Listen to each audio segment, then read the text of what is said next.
Right, I think it's 10 o'clock, so I'll start the meeting.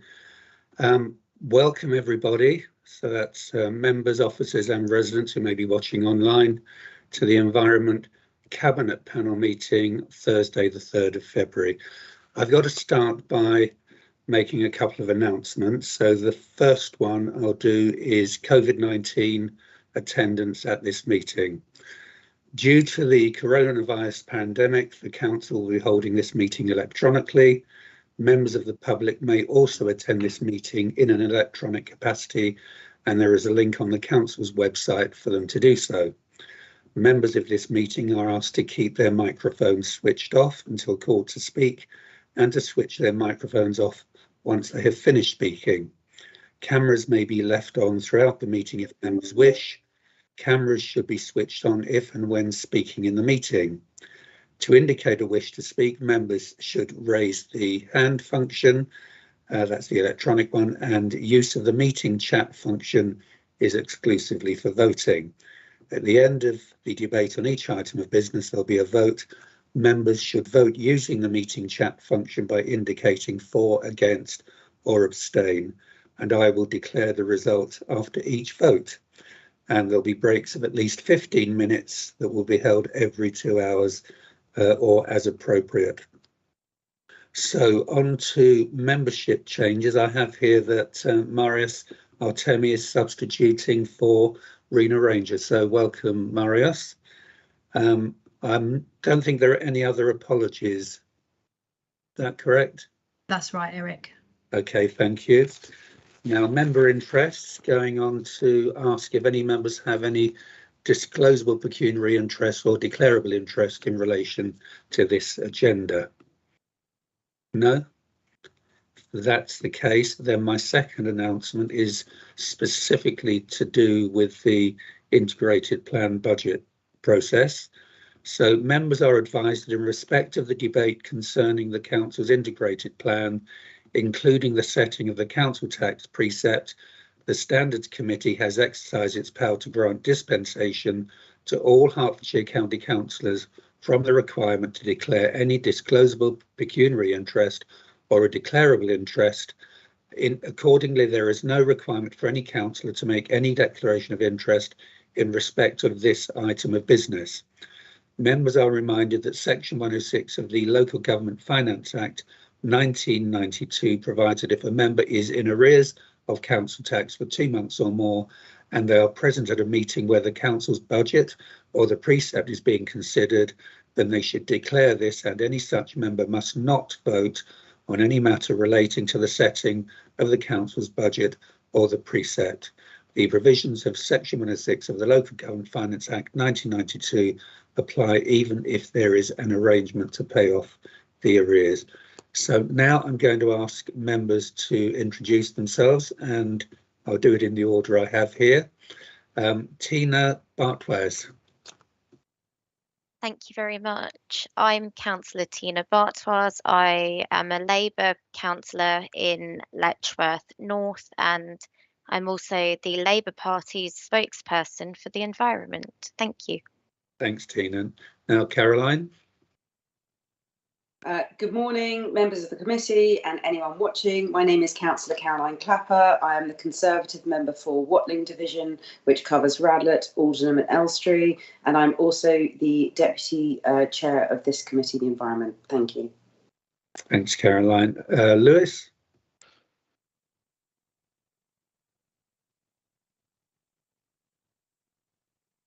Lewis there? Oh, yep, coming up. Sorry, it took me a while to get off mute, Chairman. Lewis Cocking, the Conservative member for Hoddesdon North. Great, thanks, Lewis. Adrian next. Chair. Good morning, everyone. Adrian England, Lib Dem councillor for Hemel Town Division. Great, thank you. And Steve Jarvis. I'm Steve Jarvis. I'm the Liberal Democrat County Councillor for Royston West and Rural, and I'm the Liberal Democrat Environment spokesperson. Thank you. Jeff Jones. Yeah, good morning, Chairman. Good morning, all. Jeff Jones, Conservative member for Buntingford in East Hertfordshire. Thank you. Graham. Yes, good morning, Chairman. Good morning, everybody. Graham McAndrew, Conservative Councillor for Bishop Stortford Rural. And now Marios. Good morning, everybody. I'm Marios Artemi. I am the Conservative County Councillor for Welwyn Garden City South. Great, thank you. And Phil Williams. Hi, good morning, everyone.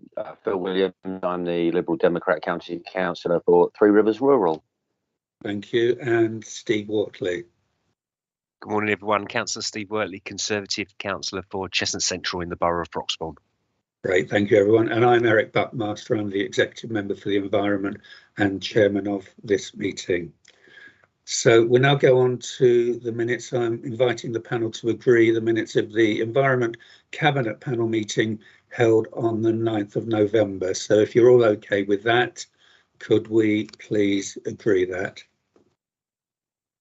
Chairman, Councillor Crystal's trying to get your attention. Oh, I beg your pardon, I didn't see that. Go on, Ben. Morning. I didn't introduce myself, I'm afraid. Ben Crystal, councillor for Hertford All Saints for the Green Party. Thanks. Did I miss you, Ben? You did, but I'm okay about it. My humble apologies. Okay, right. So thank you for that. And again, we go on to the minutes. If you're okay with the minutes, if you could type in chat, you could say agreed or for or whatever.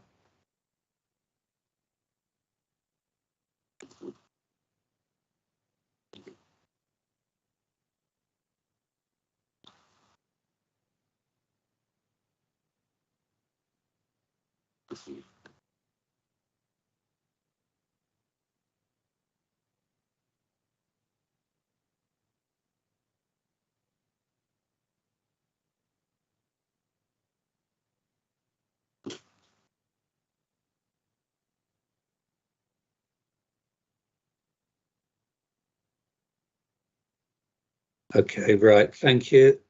I think everyone, Tina wasn't there, so I understand your abstention there. Thank you. Now, next item is petitions. There are none. And so the first substantive item is the integrated plan 2022-3 to 2025-6 for the environment portfolio. And I believe we've got Faisal Mir here to present. Morning, Chair. Morning, all. Hope everyone's well. So like you said, I'll do a very brief introduction. I'm very happy to answer any questions. Just to help orientate the panel about the purpose of today, it's summed up in section 3 of the paper, where this is a standard part of the IP documents making its way through the political process. So obviously the IP has gone through January Cabinet and has gone through scrutiny, but now as its sort of final travails, it goes through the Cabinet panels and then on to Cabinet and Council. So as per section 3, what we're asking panel to do is firstly to recommend to Cabinet the proposals relating to environment within the IP, and also secondly identify any issues that you feel Cabinet should consider. So the panel paper itself does two things. The first of those I won't dwell on, but the second one I'll dwell on very briefly. It gives an overview of the IP across the council in terms of the council's overarching position. I won't dwell on that, but happy to answer any questions that panel members may have. I suppose the key thing it signposts to is the environment section of the IP pack, which I suppose is the real key thing to draw members' attention to. What I might do, Chair, with your permission, is very, very briefly just bring that up on screen, just to remind colleagues of the key elements of the environment IP, although I'm sure members are well versed by now. But if I bring that up very briefly, it will just help remind everyone of what's in there. So I bring that up just so we're all looking at the same things. I know it's a fair old sized document. So starting with capital, I think the key thing to flag that impacts us as a portfolio is there is really quite significant investment going in on capital in terms of additional waste infrastructure.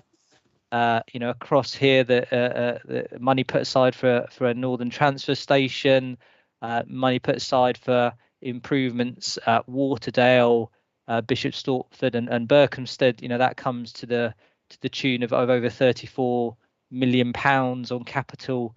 So I'll definitely draw attention to members' attention to that investment on the capital side. There's various other tweaks and amendments to capital later on, but I'll just focus on the key elements. So 34 million extra in various new schemes on capital, and apologies for skimming up quickly.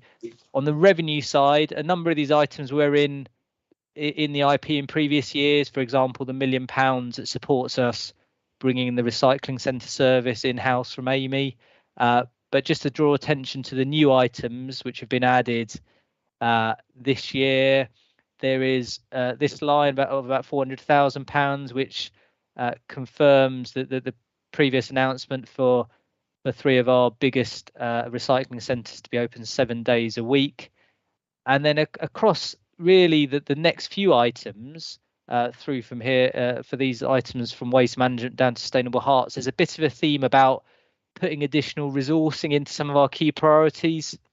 So, skimming down these items, you can see we're proposing to put additional resourcing into our waste management team to support that capital delivery, putting some additional resource into our countryside and rights of way, particularly supporting the sustainable hearts strategy, additional resourcing into flooding, given the demands and pressures we're seeing there, and last but certainly not least, additional resourcing into the Sustainable Heart Central team to sort of enable and facilitate that. So I'll intentionally keep that very brief, Chair and others, if that's okay, but it was just to remind colleagues of the key elements of the environment section of the IP. But yeah, very happy to answer any questions that colleagues may have. Yeah, that's good. Thank you very much, Faisal. And of course, it's been through the IP scrutiny topic group, and some recommendations were made. And then, of course, after here, it will then go on and eventually end up in full council as part of the whole IP. So are there any comments that anybody wants to make over and above anything that was said at scrutiny? So Steve Jarvis. Thanks. Yes, I wasn't able to be a member of the group that did the scrutiny, but I do have questions. I think in 2 areas. One is in the area of waste management, and there's a continuation of the reduction in the alternative financial model payments to districts and boroughs, which is money that my understanding is they were required to spend on promoting recycling and waste minimisation. And I wonder whether or not we've got an assessment of the impact of that, particularly because there's also an item to secure some long-term disposal contracts for residual waste. And clearly the amount of residual waste that we need to contract to dispose of is going to be impacted by how successful we are at continuing waste minimisation and recycling initiatives. So those 2 are kind of linked. I'm not clear that we've been able to assess what the impact of reducing the AFM payments will be, and I'm not clear what assumptions we've made about future levels of waste minimisation in the provisions that we're making in future years for the residual waste disposal. I've got another question about Sustainable Hearts, but it might be simplest to deal with the waste ones first and then come back to the Sustainable Hearts one. Oh, okay. Is it an IP related Sustainable Hearts? Yes. Yeah, of course. Okay. Yeah, are you able to answer that, Faisal, in the first instance? Yeah, I'll come back with an initial answer, and then I might pass to Matt and Simon just on the detail around waste. But just in terms of the backdrop, Steve, Councillor Jarvis, obviously the decision to reduce the AFM payments was made a couple of years ago, as the text says, back in 2019. So this is just to provide the context before I pass to Matt and Simon on the impact. Just to give the context, it was a decision made in 2019 to reduce the AFM by 1.5 million, if my memory serves me right. So this is the last tranche of that reduction. So the 1 point by way of context is that this has been a long signal decision from 2019, but that doesn't necessarily answer your question about impact and whatnot. So I'll probably pass to Matt and Simon for that, if that's okay. I'll just pick up on the decision that came in 2019, Faisal, because at that time we did meet with districts. Obviously, it was a big decision, met with all the districts, and at that time they did give us information about what they've been spending their AFM money on, those that received it. So we do have that information which we can circulate. I think it's fair to say there was a sort of mixed bag, anything from supporting perhaps their core services through to, as you say, Councillor Jarvis, improving recycling and reducing the amount of waste. So we have got information from when the decision was made in 2019. Matt, I suspect would be better just to explain that actually the relevance of the AFM has become less so the last couple of years due to waste tonnages. So Matt, do you want to just pick up on that? Happy to, and good morning, everybody. So it is the case that the pandemic has had a significant effect on the payments made to the waste collection authorities under the alternative financial model. It has been a model that in recent history has been used as certainly a factor and an influence in decision making at collection authority level around their service changes. And historically, there have been some very reasonable and significant sums paid out to support those changes. The model does recognise, for example, ongoing revenue support in those areas that have made improvements, but is unashamedly around a financial assessment of how much the waste that is produced by collection authorities and delivered to us for our statutory function of disposal costs the county council. So the other point that is very important is that it is a discretionary model, but has been retained for some years now. So it's paid in addition to, for example, recycling credit payments. And just for clarity, this is the second year of the planned three-phase reduction of £500,000 in each year. So the final £500,000 reduction will take place in 2022, 2023. But that will be predicated on what happens to waste volumes delivered to us for disposal. Okay, thanks. Steve? What about the second part and the what the assumptions about the success or otherwise of all that are factored into the provisions? I think in OP9, the provision for residual waste disposal contracts. So it's quite challenging, as Simon outlined, to say what impact is, what the impact has been, because you don't know whether or not any particular waste collection authority would have pursued a service change in any case for political or for financial reasons. So with that aside, it has, like I said, certainly been a factor in their changes, and it does have an impact on the amount that is disposed of. If, for example, they implement smaller residual bins or food waste collections, that material, food waste and material is cheaper to dispose of, as is separate garden waste, and so there will be a reward passed back to the collection authorities under the model. In respect of the integrated plan, certainly in terms of service pressures, we are working on a basis that we understand where the waste is going to go. The variety of different end destinations all have different costs, so be it landfill at a bulky rate as opposed to a clean waste rate into an energy recovery facility, and there are haulage impacts as well. So the AFM effectively keeps us whole for any increase in waste in our costs, and then rewards the collection authorities for any savings, 90% of any net savings that are accrued in any given year. And we've got two items later in the agenda which are waste related, so we can there are elements that we can discuss there. Did you want to ask you a question about the Sustainable Hertfordshire, Steve? Yes, I did. I mean, yes, we can clearly come back to the details of the waste. I was merely interested in its impact on the IP at the moment. In terms of the Sustainable Hertfordshire strategy, there are some increases, I think, in the IP, both in revenue and in capital provision made for implementing the Sustainable Hertfordshire strategy.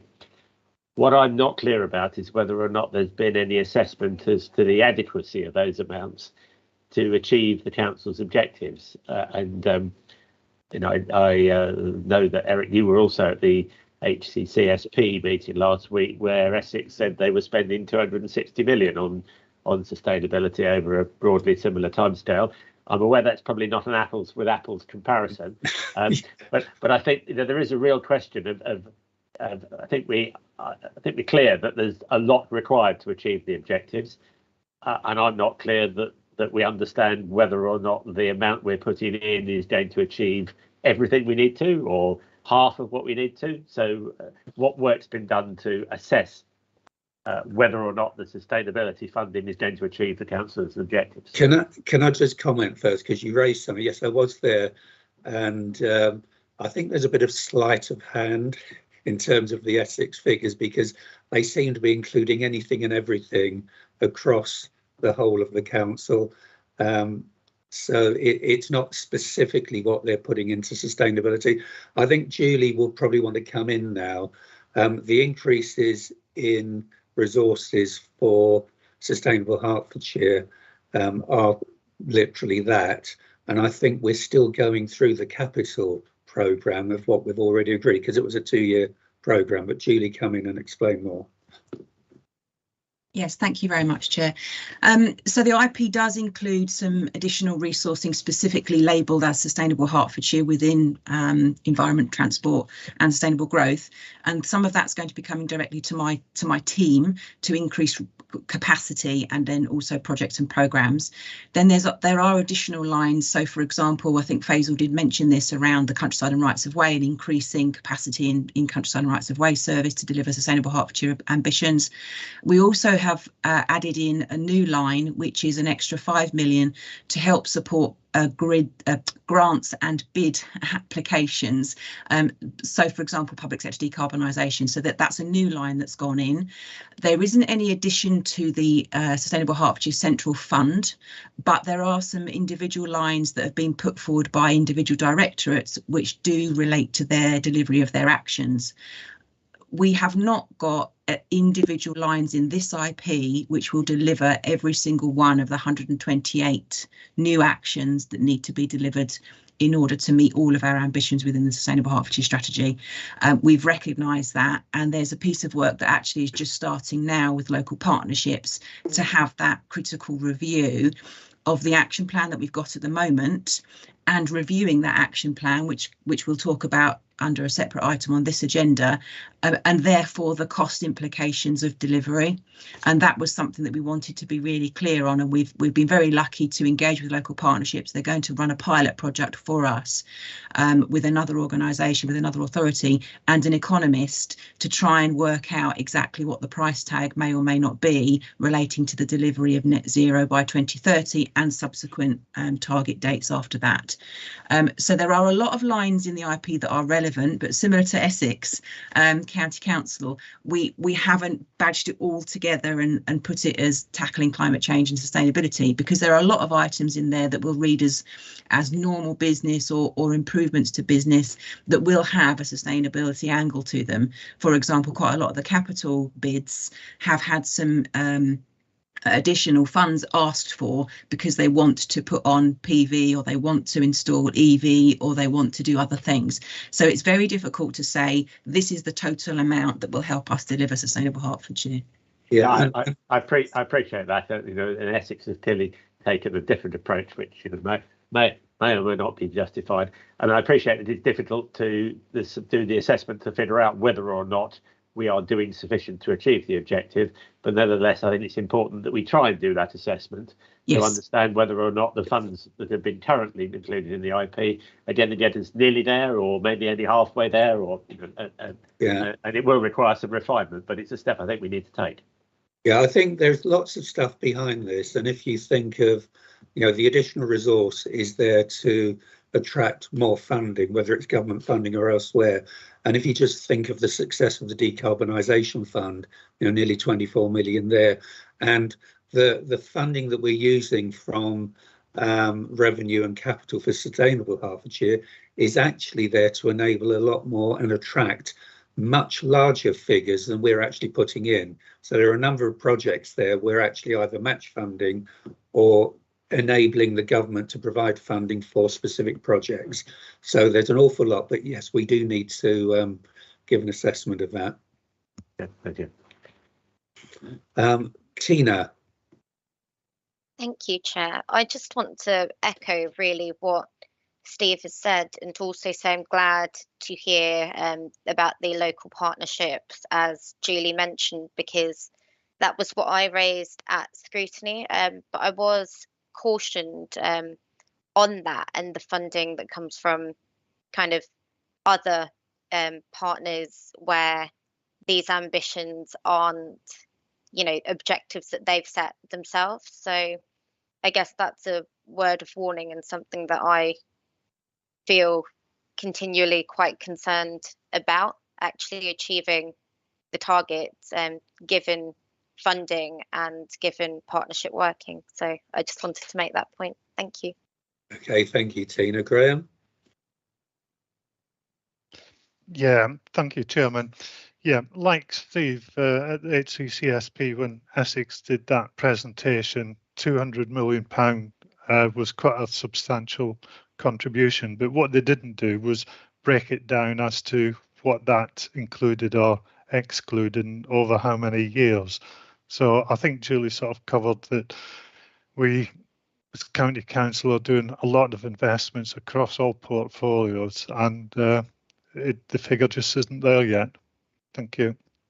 All right, thanks, Graham. And now Lewis. Yep, thank you, Chairman. And I mean, I was on the scrutiny topic group that looked at the environment, and I mean, look, just to say, this is kind of a new directorate or department with a new cabinet member set up this year, and I know yourself, Eric, and Caroline have been working tirelessly in terms of putting the environment at the forefront of everything we do at County Hall. And I think this budget this year shows significant steps towards going toward all of those targets around net zero. We've got 10 million. We've got an extra £500,000 for the action plan going forward. So I just want to thank both of you, because I know, as we've read in the report, the council is not awash with money within its revenue budgets, and you've had to fight hard to get this money to put the environment at the forefront. And particularly, having said that, this is, as I've said, a new cabinet post. So I just want to thank you both for your work on that. I think this is a fantastic budget, particularly around the environment, that puts that at the forefront to deliver what we said we're going to deliver for our residents.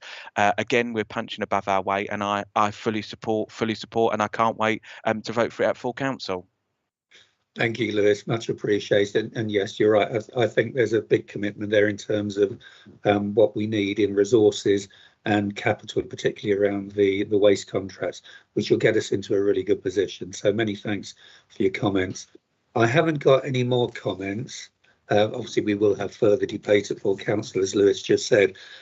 And we have, I think we'll note the comments made by Steve and Tina and others. So the recommendations are to recommend to Cabinet the proposals relating to the integrated plan in respect of the environment, and then secondly, identify any issues it feels the Cabinet should consider in finalising the integrated plan proposals, which I think we've just done. So if you could then vote in chat, please.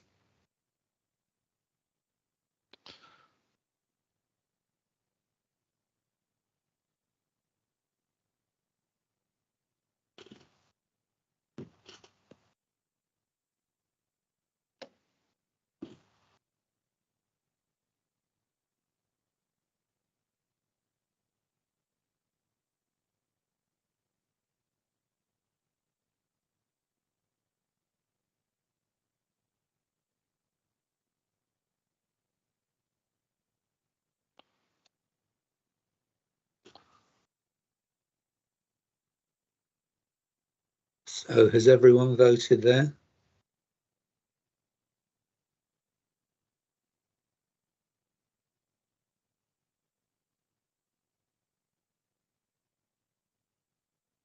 Okay, right. So that was a majority of 2, I think, there. 4. Okay, thank you very much.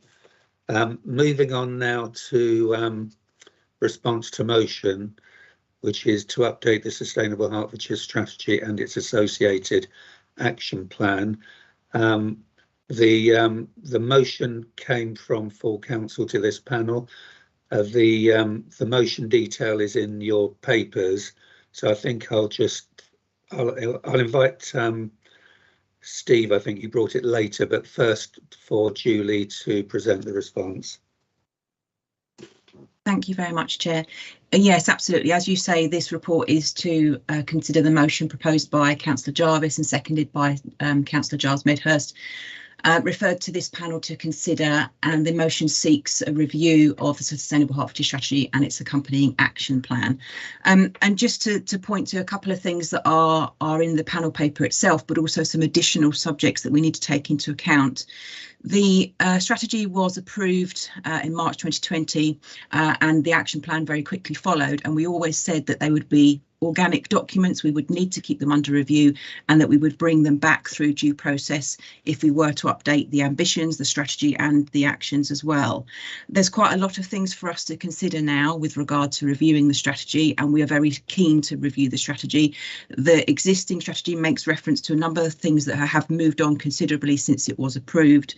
We have now had COP26 and we have the Glasgow Pact, and that did commit countries to reconsidering emissions targets at COP27, which will happen this year in Egypt. So we will have something coming out from COP27, which we will need to take into account, but that's no reason to hold off from reviewing it prior to that COP taking place.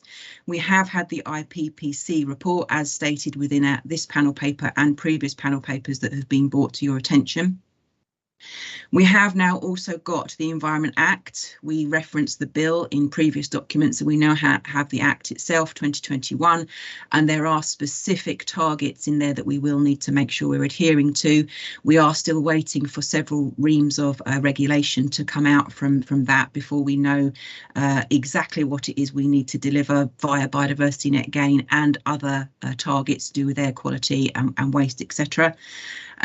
We also are hopeful that there will be a new national adaptation plan coming out this year. It's due to be released 2022, so we're hopeful that that will take place and we'll be able to refer to that plan too.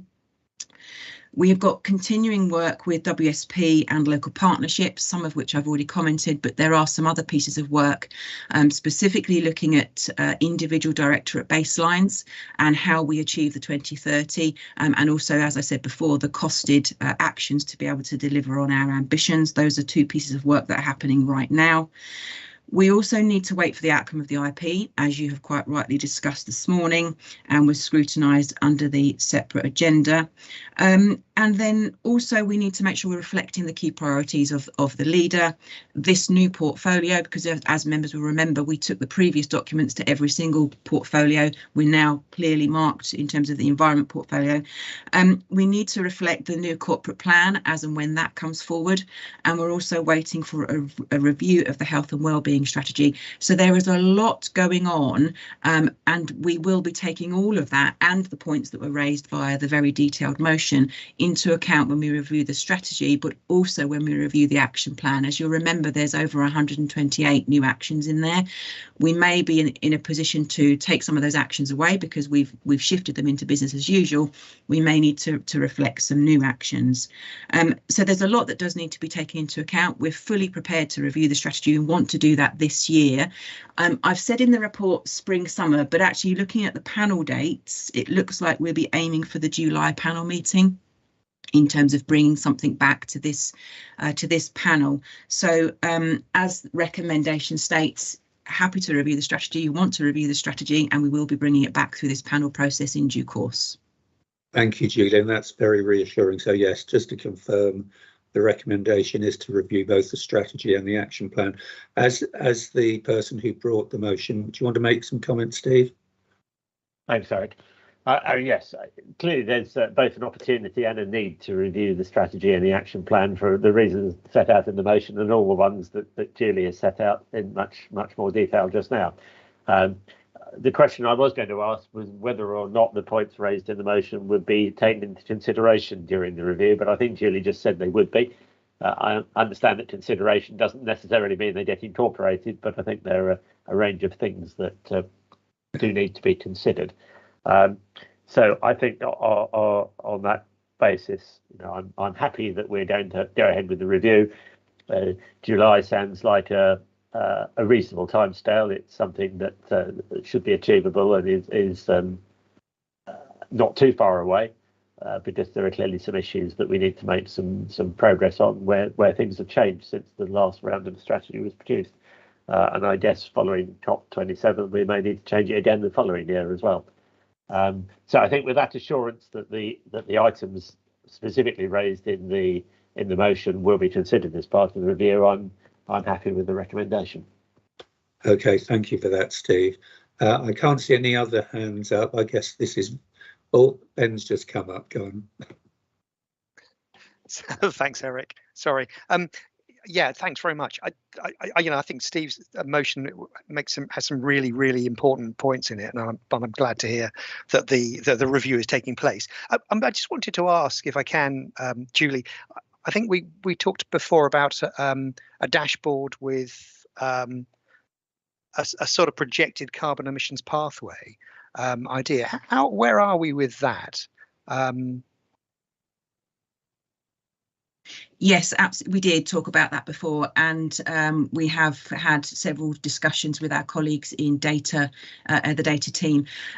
We've got a considerable issue with regard to IT and also with regard to resources, which we will hopefully mitigate via the IP process. We have put a part of our bid includes a resource to specifically design and deliver a dashboard that's relevant to Hertfordshire County Council.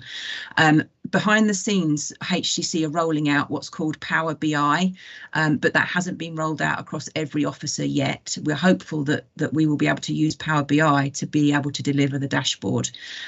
We also need to make sure that that dashboard then takes into account all the other systems that are already being used by different directorates to monitor what's going on, because there are different ways of monitoring, for example, the built environment and energy consumption in different ways. So we need to make sure that we're compatible with everything that's going on to have that composite display.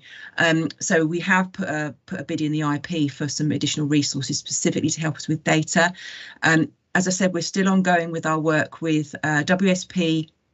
They're specifically looking at some data for Waste Disposal Authority functions, and then local partnerships have split out directorate specific carbon baselines and trajectories. So that's ongoing. We are really hopeful that we'll be able to get you a dashboard very soon, but we have had some stumbling blocks with regard to IT and also with regard to resources. But it is still a work in progress and something we want to be able to deliver to you fairly soon. Thank you, Julie. That's really good to hear. Anything else you want to add, Ben? Are you happy with that? Yeah, I mean that's good to hear. I think if there is this resource shortage, it's absolutely key that we take this opportunity now to have it in the IP and get that funding. Yeah, that's critical. So that's something we'll all be watching and supporting. Great, thank you, Ben. So Tina now. Thank you very much. I just want to make a couple of different comments. Just to start with, I absolutely support everything that's in the motion, and I'm glad to hear that we want to actually review the action plan and some of the things in it. I think the crucial parts really for me are around the impact of growth and around the really vital funding, which we've touched on previously. What I wanted to highlight and hopefully have included as part of the review, though, is I think there's so much more that the council could do in terms of air quality, certainly in comparison with London boroughs, for example. And although we don't solely hold the function, I think we can have a lot of influence around it. And it's something that I'm passionate about and causes about 28,000 deaths in the UK. It has a massive impact on the regional economy as well. Thank you. Thanks, Tina. Yeah, I think one of the projects we've identified from the Sustainable Hertfordshire funding bid is around air quality, and I think there's also a project with HCCSP as well, isn't there, Julie? Yes, you're absolutely right, Chair. We've got two considerable bids.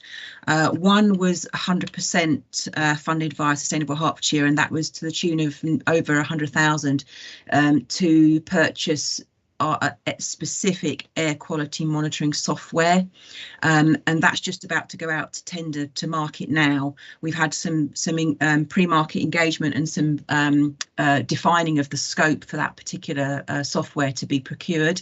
So that's a considerable step forward with understanding what the situation is across Hertfordshire and being able to monitor it and then look at projections. And then the second very considerable bid has been made to DEFRA via the Air Quality Fund, and that's for over 200,000, and that's specifically working in partnership with district and borough councils around, once we've got the data, what do we do with it? So it's about the engagement and the behaviour change campaigns that will come from once we know what the data is, and additional air quality monitoring approach as well. Yeah, and that behaviour change element is so crucial to this, isn't it? Thank you. Tina, do you want to come back? I do, thank you for that. In terms of the monitoring side of things and understanding what's going on in the county, what do you see the role of our residents being in that? Because I think it's the World Health Organization, and there's also a clean air campaign that specifies the role residents can have in that and how engaging them at that part of the process. And with the funding at that stage makes the impact down the line, as you say, with the behaviour change as well. Yeah, absolutely. We need to make sure we're engaging our residents and businesses as well. And we've got a specific person in place, project manager for air quality, Matt, who is half employed by Public Health and half employed by Sustainable Hertfordshire. So that's a real step forward in itself. And he's looking at the commonality of language around air quality and how we can really get better comms campaigns and better behavioural change campaigns by making sure that the language is right, dependent on our audience. We had, in fact, yesterday we met with Essex County Council and the Herts and West Essex Integrated Care System, specifically to talk about their green plans, and air quality was very high up on the agenda around that, as well as making sure we're corresponding and talking and engaging with residents via the public health agenda and the NHS. So I can't say exactly what we're going to do with residents right now, but they are absolutely part of the story and part of the solution. And we'll be coming back to panel. I can't remember whether it's March or the next panel, but we're hopeful to bring you an air quality paper so that we can set out the difference between the roles and responsibilities with regard to district and borough councils and ourselves, and the proposed way ahead to meeting that specific ambition. Thank you very much. Yeah, thanks, Julie. Adrian now. Thank you. Yeah, I just want to back what Tina's saying about air quality. As a member for an urban division, which has in it the worst air quality in decorum, I'm very aware that, for example, coming on later, we've got the tree strategy. And I know that trees and roads don't always go together in the highway context, but in terms of combating air quality, I think they absolutely do. And I'd like to highlight the effect of congestion, road congestion, sometimes related to road works, where actually we sometimes have perfect storm, which is that we worsen air quality just in the areas where it's already really bad. So number one, yes, more trees, and number two, can we try to look at opportunities to absolutely limit congestion in some of these air quality areas? Thank you. Yeah, I think Adrian, that's probably part of the growth and transport plans in LTP4, which will eventually go into LTP5. I think all those things are important. And even if through more electric vehicles, we have better air quality as a result, the congestion is still a feature. It's still an issue. I could moan for hours about that as well in my area, but it's another whole subject. But yeah, take your point entirely. Lewis next. Thank you, Chairman. I mean, all I was going to add into the air quality discussion that we're kind of having at the moment is I think we need to do some more analysis around baseline. And I say that because obviously COVID has changed how people go to work, whether they go to the office 5 days a week now. And obviously some of that might combat some of these issues that we're discussing in terms of, I mean, COVID has been horrific for lots and lots of reasons, but a positive of that is all of this home working in terms of that right balance between going into the office and going at home. And obviously if people aren't driving their cars into the office 5 days a week, what does that mean for air quality? I take Eric's point entirely. I could sit here and tell you about all of the traffic issues in my division that are still here, but particularly around air quality, there might be a correlation where we need to look at the baseline again, because what were peaks before? Obviously, when the world gets back to normal and as we start getting into that new normal, what are the peaks now, and how has that changed? And we might find in areas it's gone up and some areas it's gone down, but I just think we need to look at that so then we can move forward and work out the action plan from that. Thank you, Chairman. And of course, it's not just, although we are the Environment Cabinet panel, of course, all of these are crossovers, aren't they, with transport and highways. So a lot of cross-council working to be done there. So good points, thanks. I haven't got any more hands up. So thanks, Julie, for all the responses. So as mentioned, the recommendation is that the panel recommends to Cabinet that the Sustainable Hertfordshire Strategy and Action Plan both be reviewed in the spring, summer of 2022, but is more likely to be around July, I think. So if you could then go to chat and vote, please.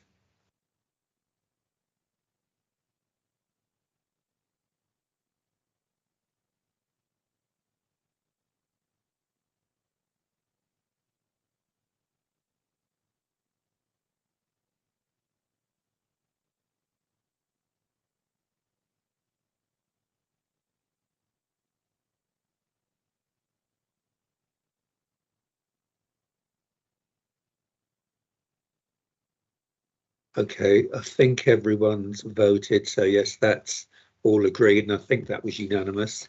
So thank you everyone for that discussion. Very, very useful, very helpful. The next one is again a response to motion, transition of the ACC fleet and vehicles to ultra low emission vehicles. So is Joanna going to be responding to this one for us? No, it's going to be me again. Oh, thank you. Thank you, Julie. Thank you. Yes, this is a response to motion. The motion was proposed by Councillor Giles Medhurst and seconded by Councillor Jarvis and referred to this panel for consideration. And it refers to the replacement of HCC vehicles, fleet and purchased, and switching them over to ultra low emissions. Just very briefly to point out some key factors here. As you would know, the County Council declared climate emergency in 2019, and very soon after that, the Fleet Transformation Working Group was established under the behest of the then Director of Community Protection, and now it still sits within Community Protection to lead on the delivery of this particular work item. And the Fleet subgroup has worked very hard over the last year or so to pull together a composite information about what we've got to tackle in terms of the size of the problem. There have been data issues with regard to the way that we collect our data from our staff, and that has been an ongoing negotiation with SAP and via Serco, and we are very hopeful now that the system will be changed, or is being changed now, so that we can actually collect the data we need with regard to staff and their journeys that are related to the delivery of their jobs. So we've got the working group established. We've already engaged with the Energy Saving Trust, who are working with other authorities as well as ourselves to look at the switchover and the infrastructure that would be needed to enable such an infrastructure switchover. As I said, there have been data issues and there have been some resource issues, but again, the IP includes the additional resources to come into my team to help us to further progress this specific piece of work.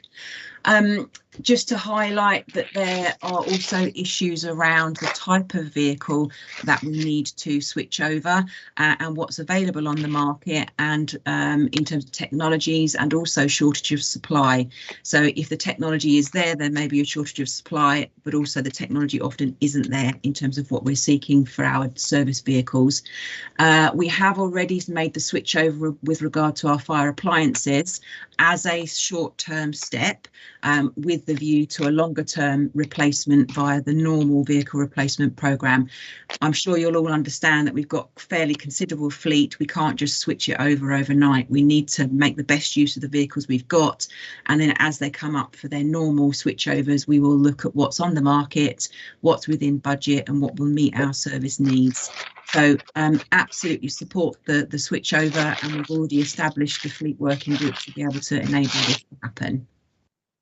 Okay, yeah, so I think the message is that it's very much the direction of travel, but we also need to ensure that whatever we do doesn't tie our hands in terms of delivery of the service, because that's absolutely crucial too. So Steve, do you want to comment as the bringer of the motion? Yes, thanks, Eric. I mean, I think that we all understand, firstly, that it doesn't make sense from a carbon point of view, let alone a financial point of view, to replace vehicles before the end of their life. But that makes it particularly important that we have a plan in place as to how we're going to replace them at the end of their life. And I think also understand that there are some vehicles for whom it's currently a technological challenge to identify a suitable replacement. And that's one that I guess faces not just us, but many similar authorities if we're going to get to zero carbon net emissions by 2030. So I'm pleased to hear that the working group is making progress on that. I think it would be useful if there were to be periodic, maybe annual reports on the working group's progress to the panel. You know, we talked earlier about the need not only to have a long-term target, but to understand the steps we're going to make along the way. And I think if there were perhaps an annual report on the progress of decarbonising the council's vehicle fleet that came to this panel, that would be helpful. The motion talks about ultra low emission vehicles, but clearly in some areas our target should already be zero emission vehicles, and it will need to move towards that in others. But I think an annual report to panel about how we're progressing would enable us to understand well how we are progressing and whether or not we're moving in a direction that will get us to our target in 2030. Yeah, and I think that's important to see how we're progressing. So, yeah. Point taken on that. Ben, next. Thanks, Eric. Thank you, Julie. A couple of quick questions. So when we purchase, when the council looks to purchase new vehicles, whenever that is, and the budget is obviously always going to be stretched, do you look at, as part of the value, the kind of the value of a new vehicle, do you consider carbon emissions as a in terms of a financial cost, so a saving in effect? So that was one question. Do we know how many cars and sort of small vans we have at county? I don't know, and I was just curious to know more about that. And lastly, I wondered if you could say something about the electric. You mentioned the electric bus 4.10. Where is that going to operate, and how much did it cost? I'm just curious. Thank you. Okay, 3 questions there. Yeah. Okay, so in terms of the procurement and taking into account effectively a whole life cost analysis and what the other implications are around spending that money, that's something that we're working on with our procurement colleagues at the moment, so that we have better clauses within our own commissioning approaches and procurement and contracts. So that's being worked up by the strategic procurement group, and that's not just about cars, that's about everything to do with our supply chain. So that's something that we're very hopeful will be brought into the arena. It's certainly something we're talking about with regard to the renewal of contracts via highways at the moment, and also Waste Disposal Authority when they're looking at their contracts. So yes, it is part of that overarching decision about what to purchase. Second question about the numbers, in the report we talk about 162, but that only refers to the fire service. So I will have to get back to you on the numbers, and I'm happy to do that. I'll send that round to panel members. And then the third point about the cost of the Herts links replacement, I have got the figure, but I will have to find it because it's in a separate panel pack. But again, I'm happy to send that round, because the way that the bid was put forward, it showed the difference in cost between the diesel and the EV, and I think it's important to see that. And then same in terms of the proposed route. It's my understanding they're looking at how best it can fit into the total service delivery, and part of the bidding process where it was successful via central fund was that we monitored not only the air quality implications, but also how it managed with regard to its routing, you know, in terms of its battery and where it would need to charge. So there's still some work to be done on that. But Simon might know the answer straight away on that one because he's put his hand up. I don't know the answer on price, I'm afraid, but as I say, we can dig that out. Julie's right about the extra, or the fifth bus for Herts Links. It will operate in the core of the area, so range limited. We were talking about this the other day, and I did ask the team about this. You won't know when you book it what you get, because it'll all happen in the background in terms of technology, but the likelihood is it will only operate in the core areas, likely to be based at Buntingford, and so going out from there, because obviously the last thing we want is to run out of charge halfway through a journey. Yeah, and obviously it's part of an initial programme, isn't it, for demand responsive travel, so very important programme for us. Thanks for that. Caroline next.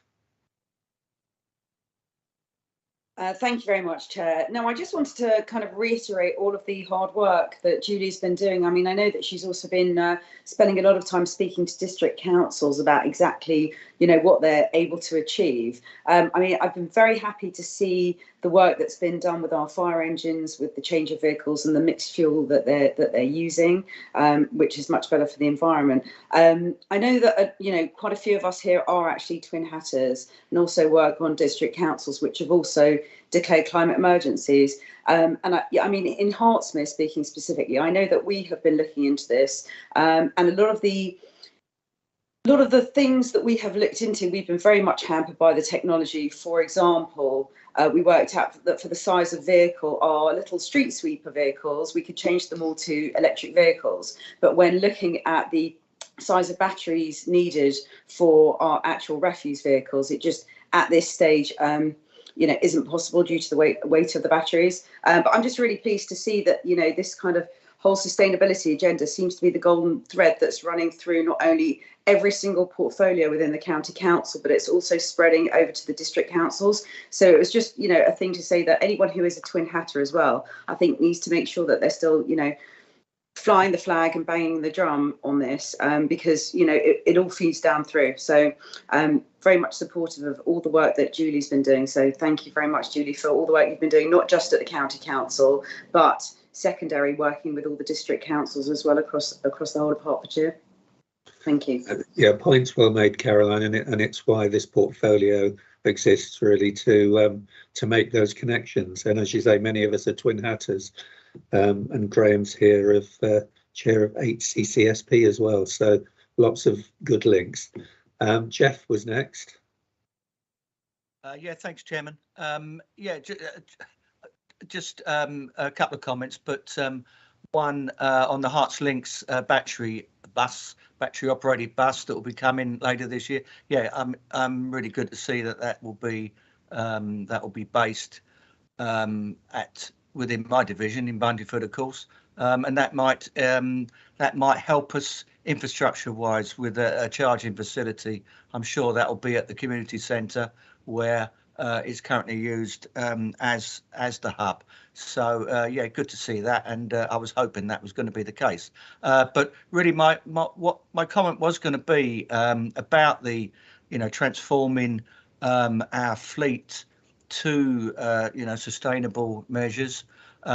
What I'm be more concerned about, there seems to be a lot of talk about timescale for this, and I wouldn't want the team, because it's a big decision, of course, that they have to make. A lot of research needed to be done as to which way to go, which type of vehicles, whether they go to hydrogen, whether they go to battery, or they could be hybrid. So there's a hell of a lot of work to be done there, and I do appreciate the work that the officers will be doing. I think that the most important thing for me is they make the right decision in that research in terms of the type of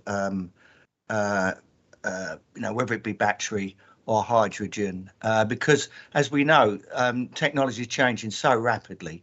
The worry is as soon as you make a decision and go over to a particular type of vehicle, by the time it's delivered, it's out of date and there's a better one around the corner. I wish we'd have waited. So all I'd say is I'd rather the pressure is put on the right decision being made rather than timescale. Personally, I wouldn't care if it took 3, 5 or 10 years for the fleet to be changed. To me, the most important thing is making the right decision. Okay, what you're saying, we don't want to end up with Betamax when VHS is there.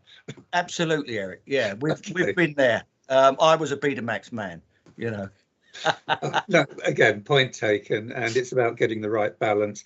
And I guess that's why the Energy Saving Trust has helped us as well, Julie. Yeah, so we're taking advice on that kind of thing.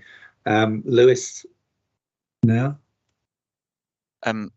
Yes, thank you, Chairman. I mean, I completely agree with Jeff and Caroline in terms of the comments that they've said. I mean, I'm the leader of Broxbourne, so I'm a twin hatter as well, and we've looked into this and completely where Caroline has said the smaller vehicles, it's easier to do. The technology is not quite there for the larger vehicles, and as Jeff's pointed out, I'd rather us wait and be absolutely sure that this is the right approach for us to do, because it's fantastic. We should be going to this type of fleet. Absolutely, I don't think anyone disagrees with that, but what I'm concerned about is if the technology is not there yet, we have a risk of wasting some money in terms of if we've held on and waited for the technology to get a little bit better and get there, the longevity of the vehicles and where how far they can travel without being charged and all of the rest of it will get that a little bit better. So I completely agree with my colleagues, Chairman Jeff and Caroline. Great, thank you, Lewis. Yeah. Now, Adrian. Thank you, Eric. Yeah, I mean, obviously, this is a challenging area because we're in that VHS Betamax situation with a new technology that's being adopted. But I want to say to the panel that we recognise this as a climate emergency, don't we? It's a climate emergency. In an emergency, you can't take perfect decisions. You just can't. And to delay is dangerous. Okay, yeah, again, I think it's getting the right balance. We need to make the right decisions and for the right reasons. And we're spending public money, as has been said, so we need to also take that into account. Steve Wortley. Thank you, Chairman. Yeah, I was going to raise a point actually, but it's already been raised, and I just really wanted to emphasise the importance of what Jeff Jones and also Lewis Cockins said. Where I live, we've got solar panels, and I drive an electric car. We've had solar panels for 15 years, and I've had my electric car for 3 years, and the technology just in that period of time has changed rapidly. And as you rightly said, it's like being very proud that you've got a BlackBerry, and then suddenly Apple bring out iPhone, and it becomes obsolete very, very quickly. So yeah, the importance there is a sweet spot between rushing in and getting it done now, and also taking time to make sure we get the right type of technology. But unfortunately, fortunately with the rapid pace that things like this are growing at, technology does become obsolete very quickly. But yeah, it is so important because it is so fast moving. Thank you, Chairman. So big subject, right? Simon, did you want to come in? Only a very quick one, just to save Julie having to come back to the panel. The cost of the new Hearts Links bus is going to be in the region of 180,000 plus VAT, and that's about double the cost of the equivalent diesel bus. Okay, thank you. That answers that question. So Ben next, I think. Yeah, if you've finished, could you take your hands down so I can see who's next?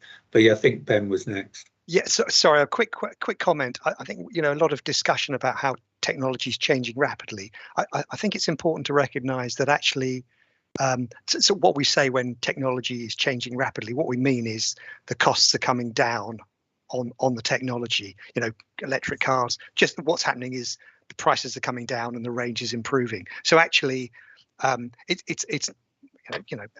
We have to make a decision at some point. It's a bit like a computer. You know, a computer is the same thing.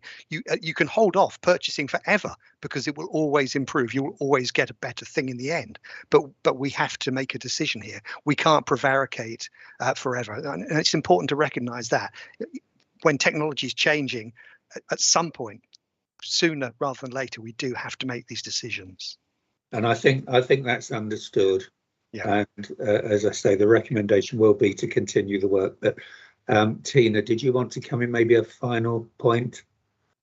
Just very quickly to say that I agree with that and what Ben's just said, and I'm a big fan of making sure that we, you know, have mechanisms in place to get stuff underway, even if it's not perfect, even if there is a bit of a cost implication down the line, because the implication for climate change is far worse.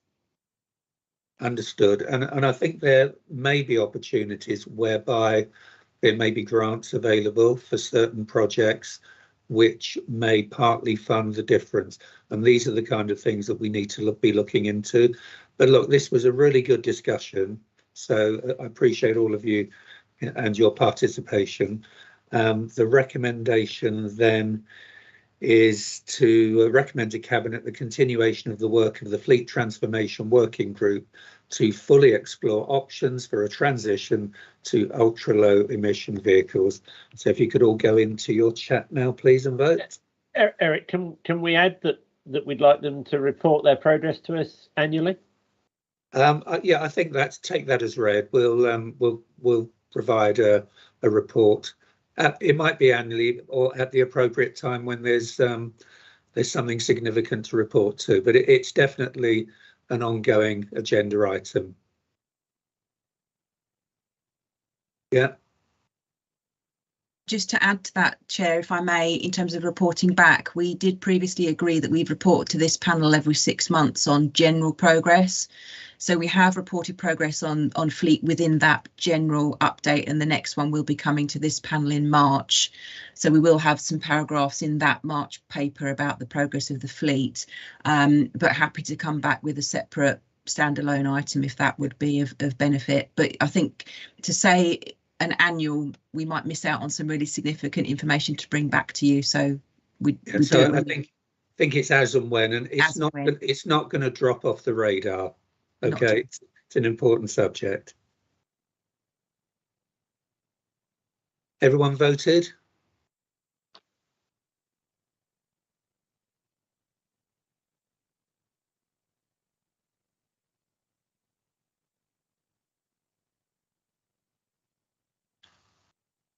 Okay, that's all agreed. Thank you, everyone.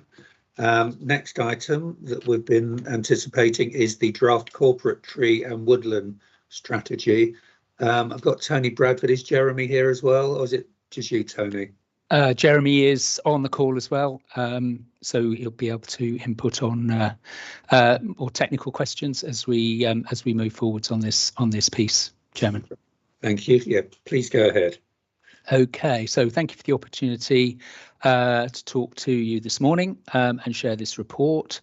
The report presents a draft corporate tree and woodland strategy and asks for comment and consideration by the panel. And the strategy is attached, I think it's 6A in the panel pack. And it specifically asks that the panel recommend the draft strategy to Cabinet for adoption. I'll try and pick out some of the key points over the next 5 minutes. Nationally, there's an emerging tree and woodlands policy landscape underpinned by the Environment 25-year plan. The England Tree Action Plan is in place. We reported on that to you at an update report in the summer. And since I last spoke to you on this topic, we've seen the Environment Act brought forward by government, as mentioned earlier by Julie. This will be the County Council's first tree and woodland strategy, and its production is an action in the Sustainable Hearts strategy. The tree and woodland strategy establishes the council's ambitions for Hertfordshire's treescape and brings together policies listed towards the latter part of the document that address a number of HCC activities around the management of trees and woodlands across Hertfordshire. The document sets out 3 key ambitions and the initiatives planned currently to deliver against the themes of managing and enhancing trees and woodlands, expanding and connecting these, and engaging others in towards these ambitions. In addition, and following the government's lead, we bring as part of this document a tree resilience and recovery strategy, which has been produced by the Hertfordshire Tree Health Network, which is led by Jeremy, and coordinated by Jeremy. And this is appended to this strategy. The principles, this is a county-wide document, and the principles set out in this are incorporated in the corporate tree and woodland strategy. Members will be aware that the County Council continues to manage its trees and woodlands through tree risk management strategies, and it will continue to do this. And a common framework for these departmental plans is in development in the hands of an officer group. This will take the lead from the Zurich Internal Review of Systems and from the work that the National Tree Safety Group is undertaking to review the Common Sense Guide to Tree Risk Management, which is effectively the national Bible for this particular area of work. The latter is due soon, we are told, and as such, this element is still in development. So the tree risk framework will be something that we will bring to this panel later, hopefully later in the year, before being added as a daughter document to this strategy. I've talked here about the tree and woodland strategy and these other 2 sister documents, and draw members' attention to the figure at 417 of this report. I think it's also in the draft strategy at around about page 9 or 10, and this sets out this relationship visually. The tree and woodland strategy before you today follows a structure that sets out HCC's ambitions for the county's treescape to 2030, and it considers trees in all locations and woodlands. It sets out some key ambitions, as I've mentioned, and in particular establishing 1.2 million trees in a range of settings and 100 kilometres of hedgerow. So in total about 1.8 million trees, and improving the management of our existing woodlands. So in contributing to this, we will focus on initiatives that plant more on our own land, manage our woodlands, and engage with landowners and our communities to achieve more planting and their involvement in caring for trees and woodlands across the board. The report sets out, in addition, key financial impacts of the strategy as we understand them at this stage, and additional staff resource required to deliver the strategy is part of an IP bid for 2022-23, which we heard about from Faisal in his report earlier at this panel meeting. Delivery will be reliant on external grant funding where applicable. The report makes that clear, but supplementary funds may be required to support delivery of non-grantable activities as these come forwards, and these will be the subject of an IP bid prepared for the next submission period.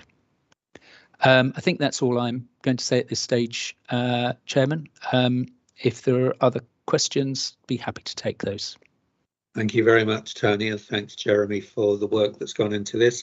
As has been said, this is for the whole of the council, for the whole of the county, and there will be individual action plans for the directorates. There are many strands to this. You know, don't forget because people, I think, tend to focus on the target, and they are ambitious targets, but there are also some significant elements. For example, highways with transport schemes. So the Little Haddon bypass, for example, can't remember the exact number, around 40,000 trees and hedgerows went into that. And it's around looking at the management of the whole situation. So very much bear that in mind. Phil Williams was the first with his hands up. Yeah, hi. Thank you very much, Chair. And as you say, Brett, thanks to Tony and Jeremy, a very comprehensive report there. Thank you very much. There's a couple of little bits, though. It was brought up before, I think, this time last year about the 100 kilometres of hedgerows which are going to be planted, which is fantastic. But I think anecdotally, we're losing 108 kilometres every year. So could it be amended to show that we're going to get a net gain of 100 kilometres of hedgerows every year, rather than the possibility of losing 8 kilometres of hedgerows every year? And the net gain could also be applied to the trees as well, could it not? I've read so many different figures, Phil, on the decline at a national level. I think one of the figures suggests that on average across the country, we're losing 3,000 kilometres of hedgerows annually. And that's been happening since the 1950s. Although I certainly can see from figures that we see from DEFRA that a lot of the agri-environment schemes over the early part of the 2000s forwards, there's been a net gain in hedgerow figures, but I think if whoever you go to, you'll get different figures. It's certainly not our intention, if we come across greater opportunities to go beyond the 100 kilometres, that we wouldn't take those. We certainly wouldn't limit ourselves to that. We're setting this as our ambition at the moment, or that this has been presented as the ambition. But if we come across other opportunities, as we talk to private and public landowners and others who might see hedgerows as a hedgerow planting as an opportunity on their land, that we would pursue that. Okay, thank you, Tony. Now, Jeff Jones. Yeah, thanks, Eric. Yeah, a couple of things. First thing, the document you've produced there, Tony, congratulations. It's a fabulous document. I was really impressed with it. Not only visually, and it's got some great images in there on woodlands, etc. And the content as well. I learned a hell of a lot by it. I didn't read it word for word, but I was picking out stuff in there. Things like an ancient woodland. I never realised an ancient woodland was a woodland that's classed, I think, was it planted or created probably from the 1600s, 500 years ago. Absolutely fascinating. So yeah, some interesting stuff in there, and visually really good. But I just wanted to pick up on in 4.7.1 item E, planting at least 100 new trees on the county council's highways. And you talk about each urban ward which has a tree canopy cover of below 15% total ward area for viable planting opportunities. I thought I knew a hell of a lot about my division. I've got no idea if my division has a tree canopy cover below that 15%. Is it possible for you to let us know as members, you know, if we fit into that category? Because I certainly haven't got a clue. Yeah, be very interesting to know, and because certainly with the tree planting project, you know, the 1.2 million trees and the hedgerows, locally people are really interested in sort of getting involved in that, and the questions asked a lot: where are we going to put these trees?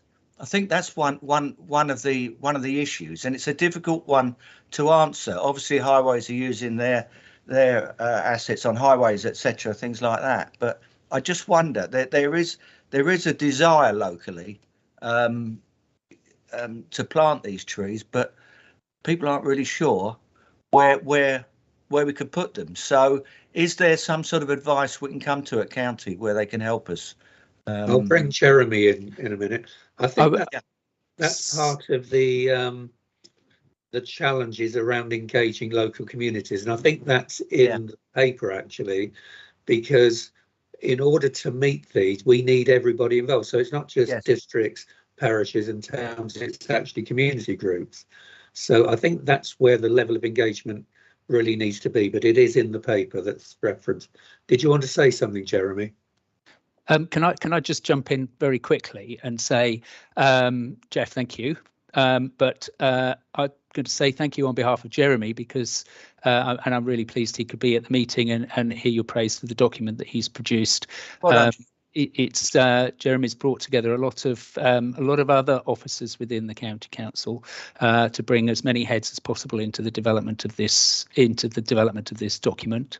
And I agree with you. It's a very interesting read, but it's also and very well presented. And I think we've really got something here to work forwards on.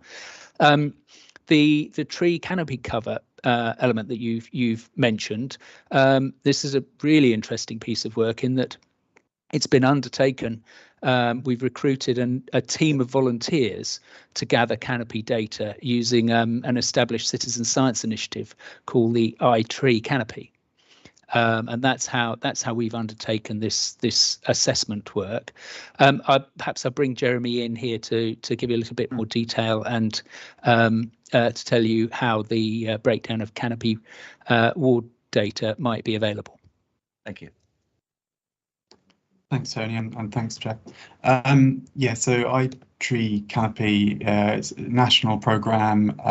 It's run by a combination of Forest Research and a couple of other organisations that provide the software and such like needed. It's got a robust methodology to ensure that while it's a citizen science project, the data is as strong as it can be. The reason for the selection of ward is, as opposed to something like a division, is it's an area that is small enough that someone can work through a number of points within the area, looking to see whether there is tree cover or not. If you went with a much larger area, like a division, a district, county, one person would be overwhelmed by the amount of work involved. So it's a manageable unit, and it also gives a greater granularity of data. So in a division, say, you might have a fantastic area of woodland in the north and be very sparse in terms of canopy in the south. Yeah. And so that wouldn't be captured, whereas at a ward level you get a greater sense of what's going on at a smaller scale. And if councillors are interested, I can certainly share a breakdown of that data at a later date. That would be really useful. Thanks for that, and thanks for asking the question, Jeff. Tina. Thank you very much. I just want to say how exciting I feel this bit of work is, and to note that it's not included in Sustainable Hearts, but I'm glad that it's happening nonetheless, and hoping for kind of joint up thinking around that. I wanted to emphasize the point made earlier about the hedgerows and how it compares to decline, because I've also read a lot of figures, and I opt to look at the CPRE's campaign on it, as they've got a wealth of experience as the countryside charity, and very keen to work with places like ours. And just to say that it's the hedgerow aspect so important for food and shelter for wildlife, which we're very lucky to have in Hertfordshire. And it also goes a long way to what I was saying earlier, in terms of air quality and what Steve was saying about carbon emissions as well. Okay, no, good point. Thank you, Tina. Adrian? Thank you. I also want to echo comments of other members that this report reads really well, and I really like the structure that is highlighted in 4.8, the idea of background and then the other elements, but in particular the focus on the need to take people with us and involve the community. I think in terms of what we need in terms of achieving with trees, we need a net growth in trees. We need to be very aware that we're losing trees all the time. When we lose them, they're big, and when we gain them, they're small, and they take a long time to get big. I also want to say that street trees in particular, visible trees which are in our neighbourhoods where we live, are a great benefit for mental health. In terms of underpinning and supporting the health of our residents, there's something we can do there with urban trees. As I mentioned earlier, the benefits in terms of digesting and limiting the spread of fumes and poor air quality is valuable too. I just want to pick up a detail point in the document and at 4.7, which is that throughout there is a use of the word establishing, but in 4.7 in particular there is the use of the word planting, which I take to be a significantly different ambition, because we know that we can plant quite a large number, but we know that those specimens will have to be thinned out, and we know that some of them will die however hard we try to keep them alive. So I just want to highlight that in the report. And is that intentional? Is it intentional to specify planting, or could we change that to establishing? I understand that establishing is a bit of an odd word, and human beings would normally understand planting a bit better, but I'm just making the point that they are different words and they mean different things. Did you want to explain that, Jeremy? Yeah, please do, Jeremy.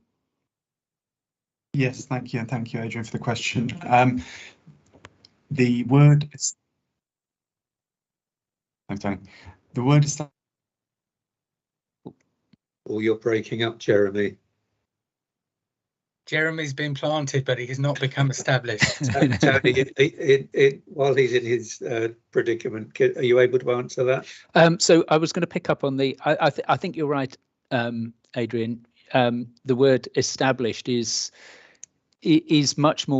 probably more technical than most people would understand in the wider community. People will think about tree planting as being, a focus for addressing a number of issues, particularly around the loss of nature in our environment.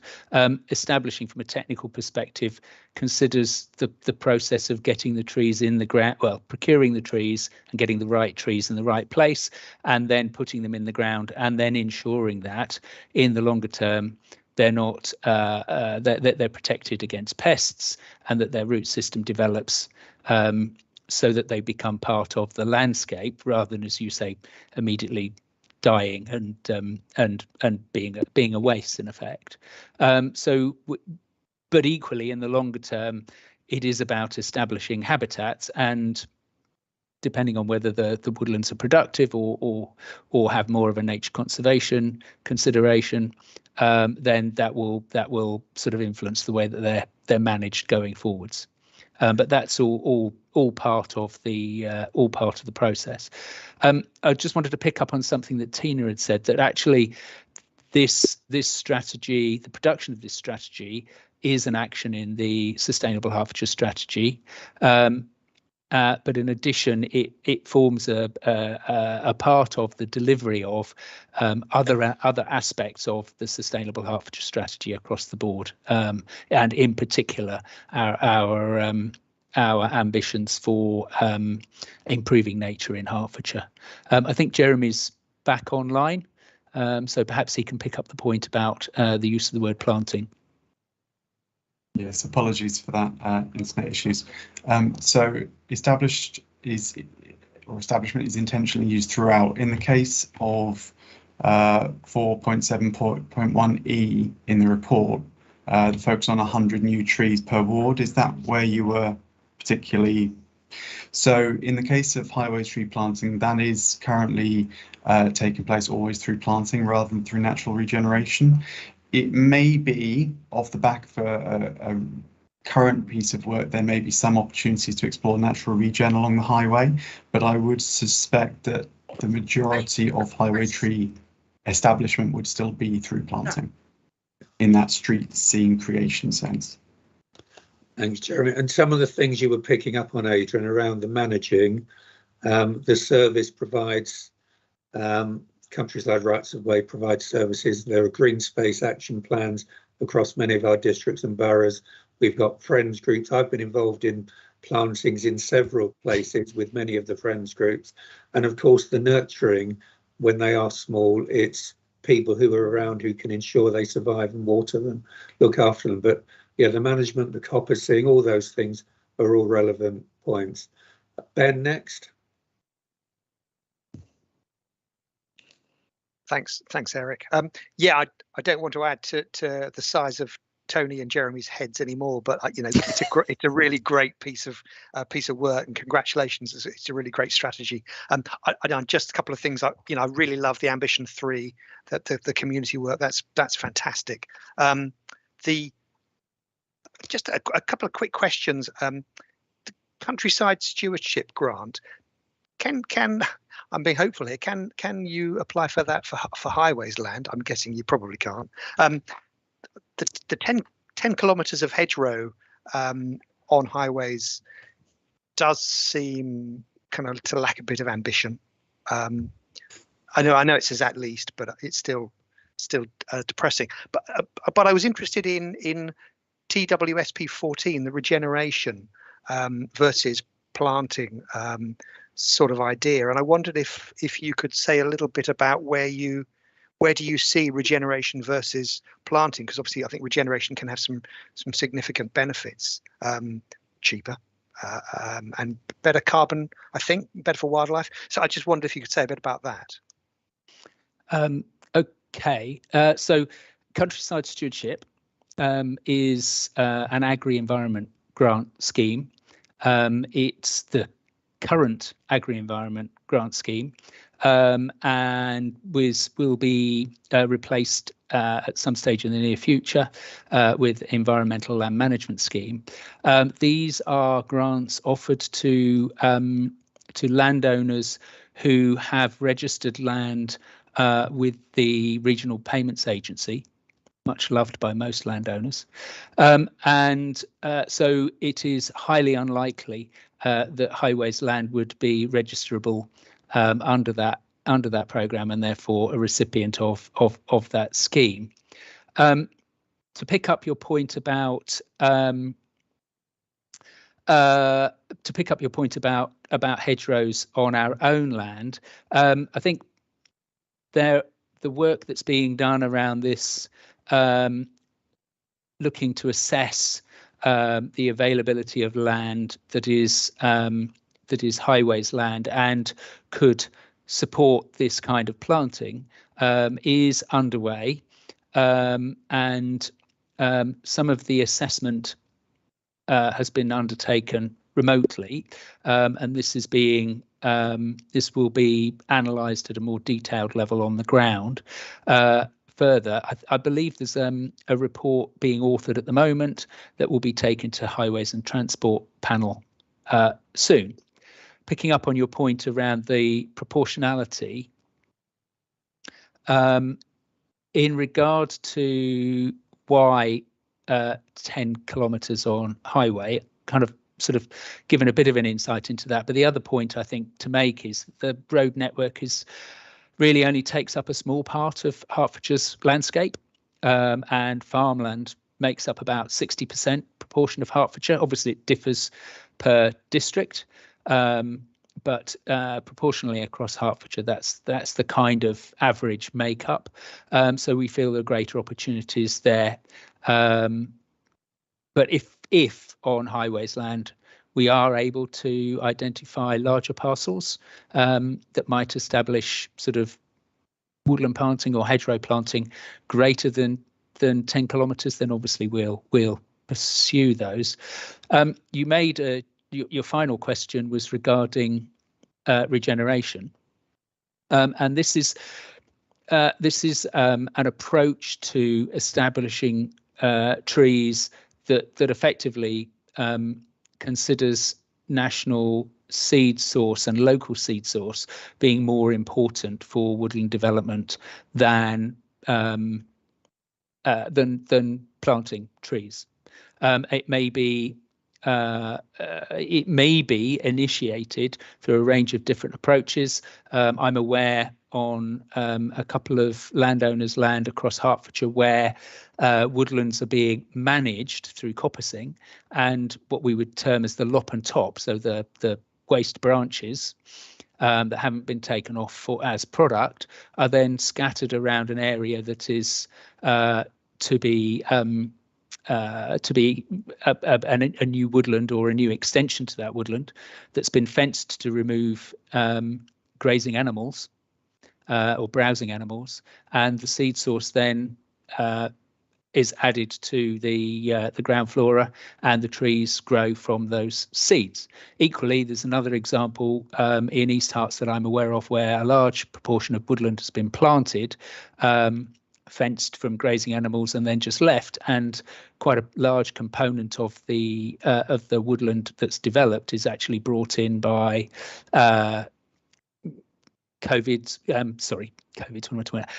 crows and other birds, or drifts from the developing trees, seed drift from the developing trees to fill in gaps within that woodland. So those are different forms of natural regeneration, and certainly Eric's mentioned coppicing in our own woodlands, in the National Nature Reserve where we're undertaking coppicing management, restoring coppicing management in that semi-natural ancient woodland.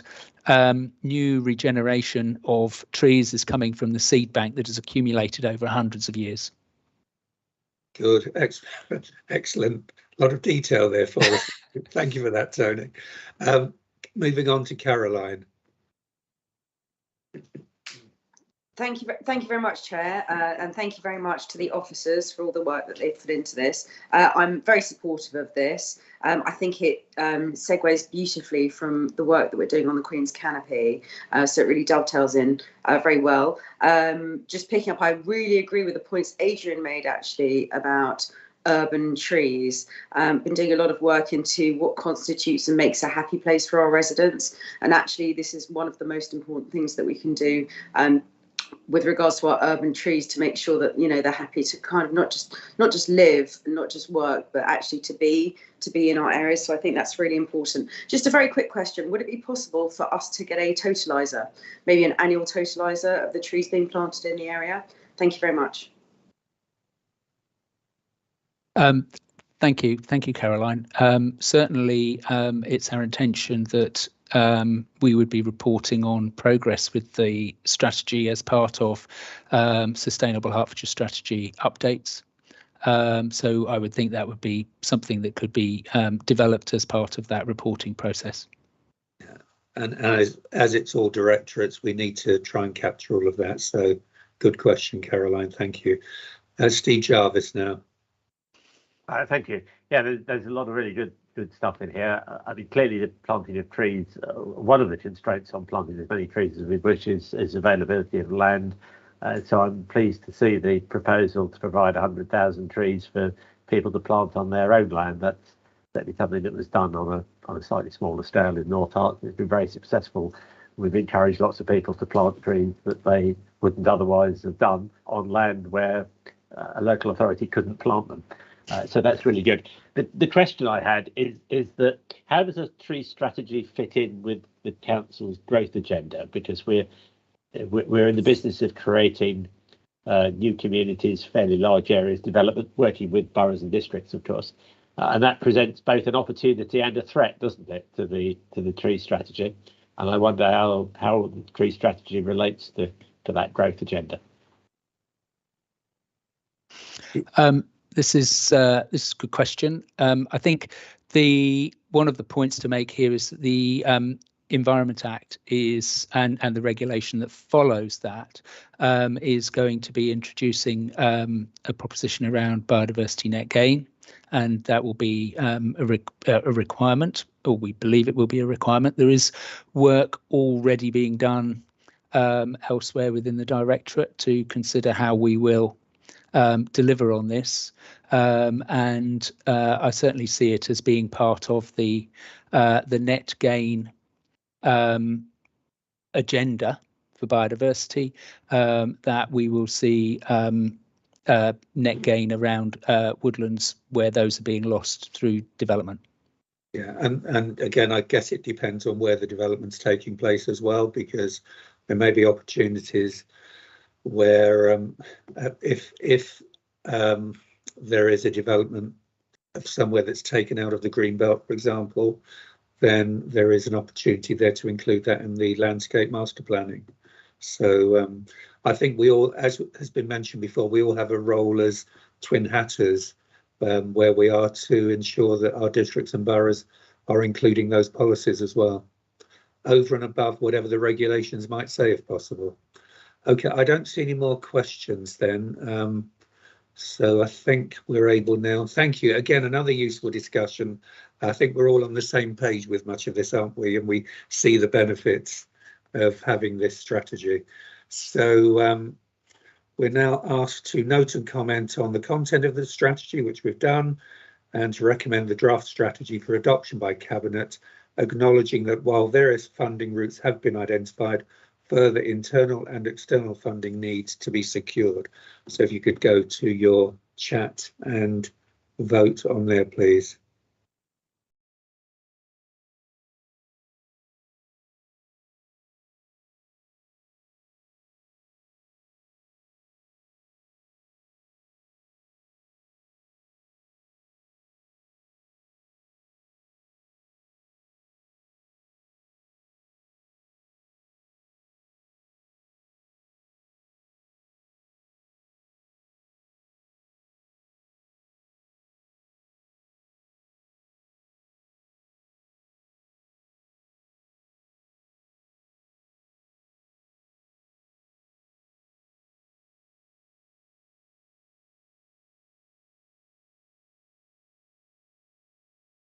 That's right. Morning, well, James. Morning. Thank you, Chairman. So the purpose of this information report is to provide the Cabinet panel with the Hertfordshire Waste Partnership annual report and to identify some key highlights, including those that are directly related to Hertfordshire County Council. So as I'm sure you're aware, the Hertfordshire Waste Partnership is made up of the 10 district and borough councils in their role as waste collection authorities, and also the County Council as the Waste Disposal Authority. And this annual report has been co-authored by a number of these partners, and you can find it in the copy report in the recycling and waste section on the hertfordshire.gov.uk website, or by following the link in the covering report. So there are a number of key highlights within the report, including the 2020-21 recycling rate, which marginally increased to 52.4% from 52.3% in the previous year. So a positive but marginal increase. The report also notes that in 2021, 10 of the 11 partners saw an increase in the overall amount of waste collected, but the exception with that was Hertfordshire County Council and the recycling centres, as the closure of the recycling centres during the initial part of the pandemic meant that overall tonnages actually declined.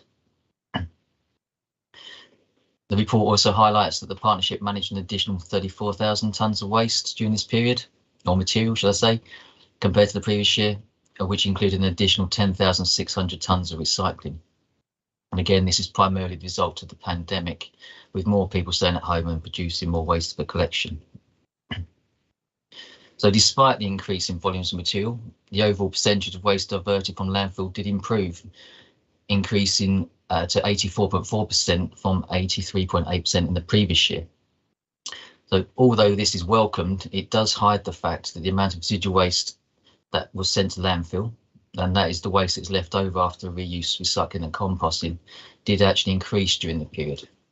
And it's useful to point this out because it highlights the need to press on with developments such as the introduction of shredding capacity in order to meet the council's ambitions, such as zero waste to landfill by 2030. And this is included in the IP as we discussed earlier. The closure and phased reopening of the recycling centres at the start of the pandemic did impact on the recycling centres' recycling rate, with a limited offer of recycling aimed at meeting demand during this period, causing the rate to fall from 56.9% from 58.7% the previous year. So as mentioned previously, the overall waste volumes did decline at the recycling centres due to the initial closures, but this also masks increased volumes in the quarters after reopening, which resulted in greater pressure on the service. And this has actually continued into this financial year. So as noted in section 5 of the covering report, there are a number of sections within the actual annual report that relate specifically to Hertfordshire County Council. And these points have been previously reported to the panel and include the impact of the pandemic on the recycling and reuse centres, including the phased reopening of the service in May and June 2020. The network was extremely busy throughout the course of this pandemic, and despite the essential only nature of reopening, and as one of the few reasons to actually leave the house during this period, demand remained very high. Also to note that section 3.8 of the annual report talks about the county council and taking control or direct control of the recycling centre service in October 2020. And also section 3.9 talks about the new Ware recycling centre, which opened at the same time.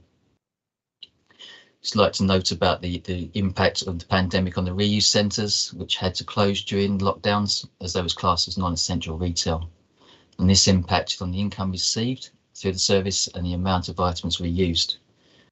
However, positively, more recently, strides have been made with this service, including things like donation of bikes and other items to schools and charity groups, and more recently, successful application of funding for the distributor take-back scheme for a 1-year electrical testing and sales trial. So, also to say that in section 3 of the annual report, talks about a number of highlights from across the partnership, as you will see from the actual report itself, and this includes things like the excellent result for Three Rivers with their recycling rate, and also an update on the waste composition analysis. And also section 4 of the annual report provides an update on the great work of the Hertfordshire Flight Tipping Group. So lastly, I'd like to point out section 6 of the covering report, which picks out some of the information on the final destinations. This highlights that 85.3% of Hertfordshire's local authority collected waste stayed within the UK, of which 35.7% stayed within Hertfordshire. And specifically relating to the recycling centres, 87.2% of the material which came through the centres was processed in the UK. So hopefully you'll agree that that's positive.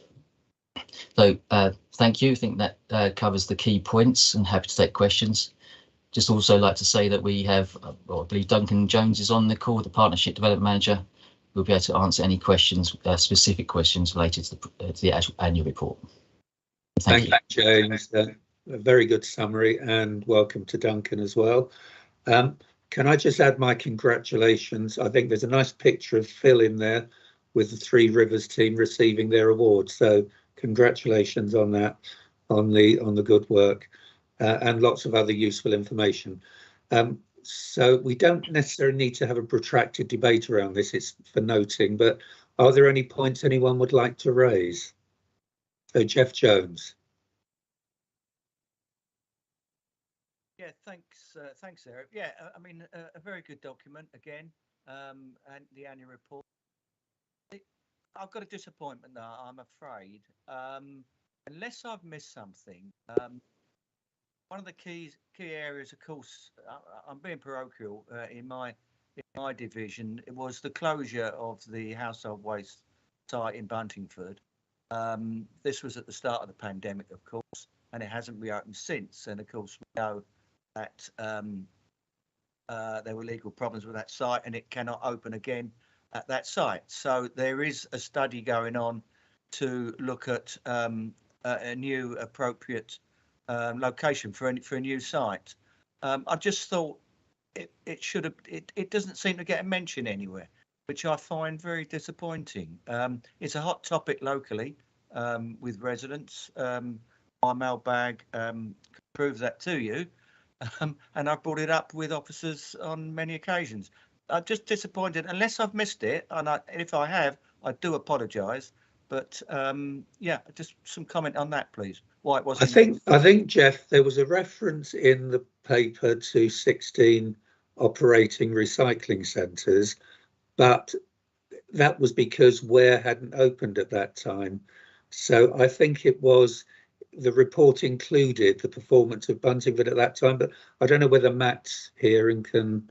Because it's the only one that didn't reopen. Yes, thank you, Chair. Yeah, happy to comment on that. We have tried to keep panel members up to date with the ongoing site search for a new location in around Buntingford. It's a continued source of frustration to us that the provision is, we haven't identified something yet, but we are continuing that work. I'd make a nod to the March panel, specifically in relation to the local authority collected waste spatial strategy that we produce as a waste disposal authority. That sets out the infrastructure requirements as we see them for Hertfordshire. An annex to that spatial strategy was produced in 2019, and that's actually due to be refreshed and taken to the next panel meeting. So there'll be further detail and discussion, no doubt, on the suitability of all of the existing centres within the network, and Buntingford clearly features in that report. Yeah, so it might not feature specifically strongly in the report in front of you today, Jeff, which is the Hearts Waste Partnership Annual Report key highlights. But we are absolutely aware of the need to continue work with property and estates colleagues to establish if an alternative location can be found, and then go through the decision-making process thereafter. So just again, apologies for the delay. All right. So ongoing work, Jeff. Yeah, I still think a paragraph could have been included in the annual report. There you go. Okay, noted, Jeff. Thanks. Tina? Thank you very much, and thank you for the report. I've got two questions on various bits of the report. Let me just bring it up. Okay, so in 4.2, it says that in 2020-21, 10 out of 11 partner authorities saw an overall increase in the amount of tonnage generated by residents. So I'd like to know which didn't and whether we know why that is. And in 6.3, which has also been highlighted in terms of the final destination of the recycling that comes through the recycling centres structures, I think that we should be really proud that we are doing quite well in terms of having 87.2% that end destination is in the UK. But I remain quite concerned about the 11.3% that's going to West Africa and Asia, because A, that's a significant figure, I think, and B, that's a significant distance as well, in comparison to the 1.5 to the EU. So what are we doing to tackle that specifically? I think, yeah, I'll bring in Duncan now. I think quite a large proportion of what goes out of the UK is actually paper and card. Am I right in saying that, Duncan? Through you, Chair, yes, and we can provide the panel members with a copy of a report that has been presented recently to the HWP member board. That's the board made up of the portfolio holders from each of the partner authorities. It gives that specific breakdown. In relation to 4.2 from memory, I believe that was Watford, were the only authority to show a reduction in residual waste, and that reflected the rollout of their new services agreed as part of their local extension of their contract. That was originally due to be rolled out in June 2020, was put back by 3 months due to the pandemic, but interestingly included the introduction of food waste, separate food waste collections for the first time in Watford, and as a result they saw a net reduction in contrast to the other 10 that unfortunately saw net increases. In terms of end destinations, I mean, the overall goal always is to try to work with partner authorities across the country, not just in Hertfordshire, and the private sector to put together a set of commercial circumstances that would persuade those that have the money to invest in reprocessing infrastructure. There's no UK-based materials recycling facility or waste broker that will, just as a matter of course, send stuff abroad. If there's a UK option that represents a better overall option to deal with our materials, that's the option they will take. But it is, at the end of the day, a global market, and some of this stuff is traded globally. Once it's out of waste controls, textiles being a good example, it's a secondary product. It's no longer a waste material. But it's something we do look at on a regular basis with respect to stimulating extra capacity and desire to see stuff reprocessed in the UK. Okay, thank you. All right with that, Tina? Yeah. Okay, I think Ben. Sorry, just to come Sorry, back on that. okay. Yeah, that was a great response to both of my questions. And it might be a point of kind of contention or disagreement, but I really don't think there's very many circumstances in which we can justify sending things to their end destination being that far away, at least not at the current rate. I don't view that as sustainable. Okay, but there's more work going on with that anyway that we discussed at the Waste Partnership, Duncan. Yes, Chair. Yeah. Okay, thanks, Tina. And Ben now. Thank you. Thanks, Eric. Yeah, great report. It's the kind of Bible that stays with you all year. It's really great. Thank you.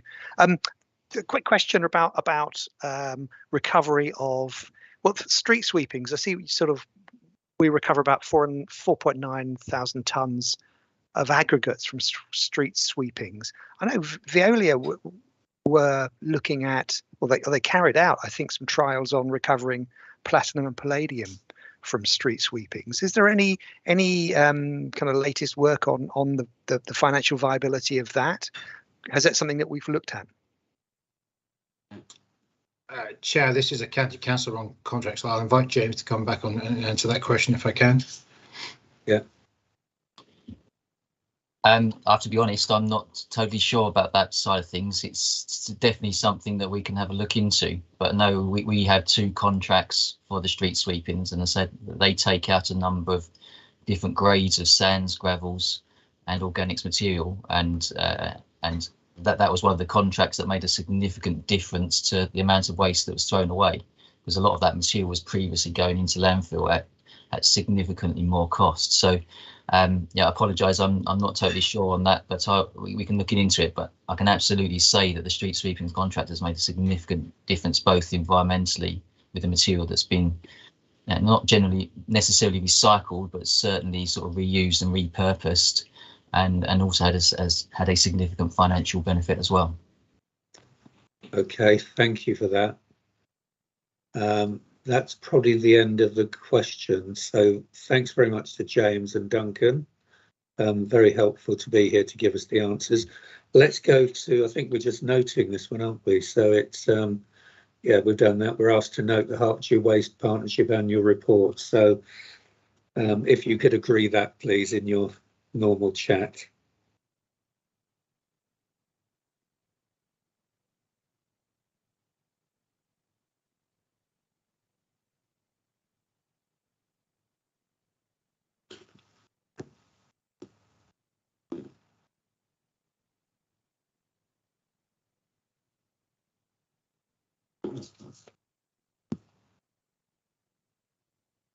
Okay, thank you. That's noted and agreed.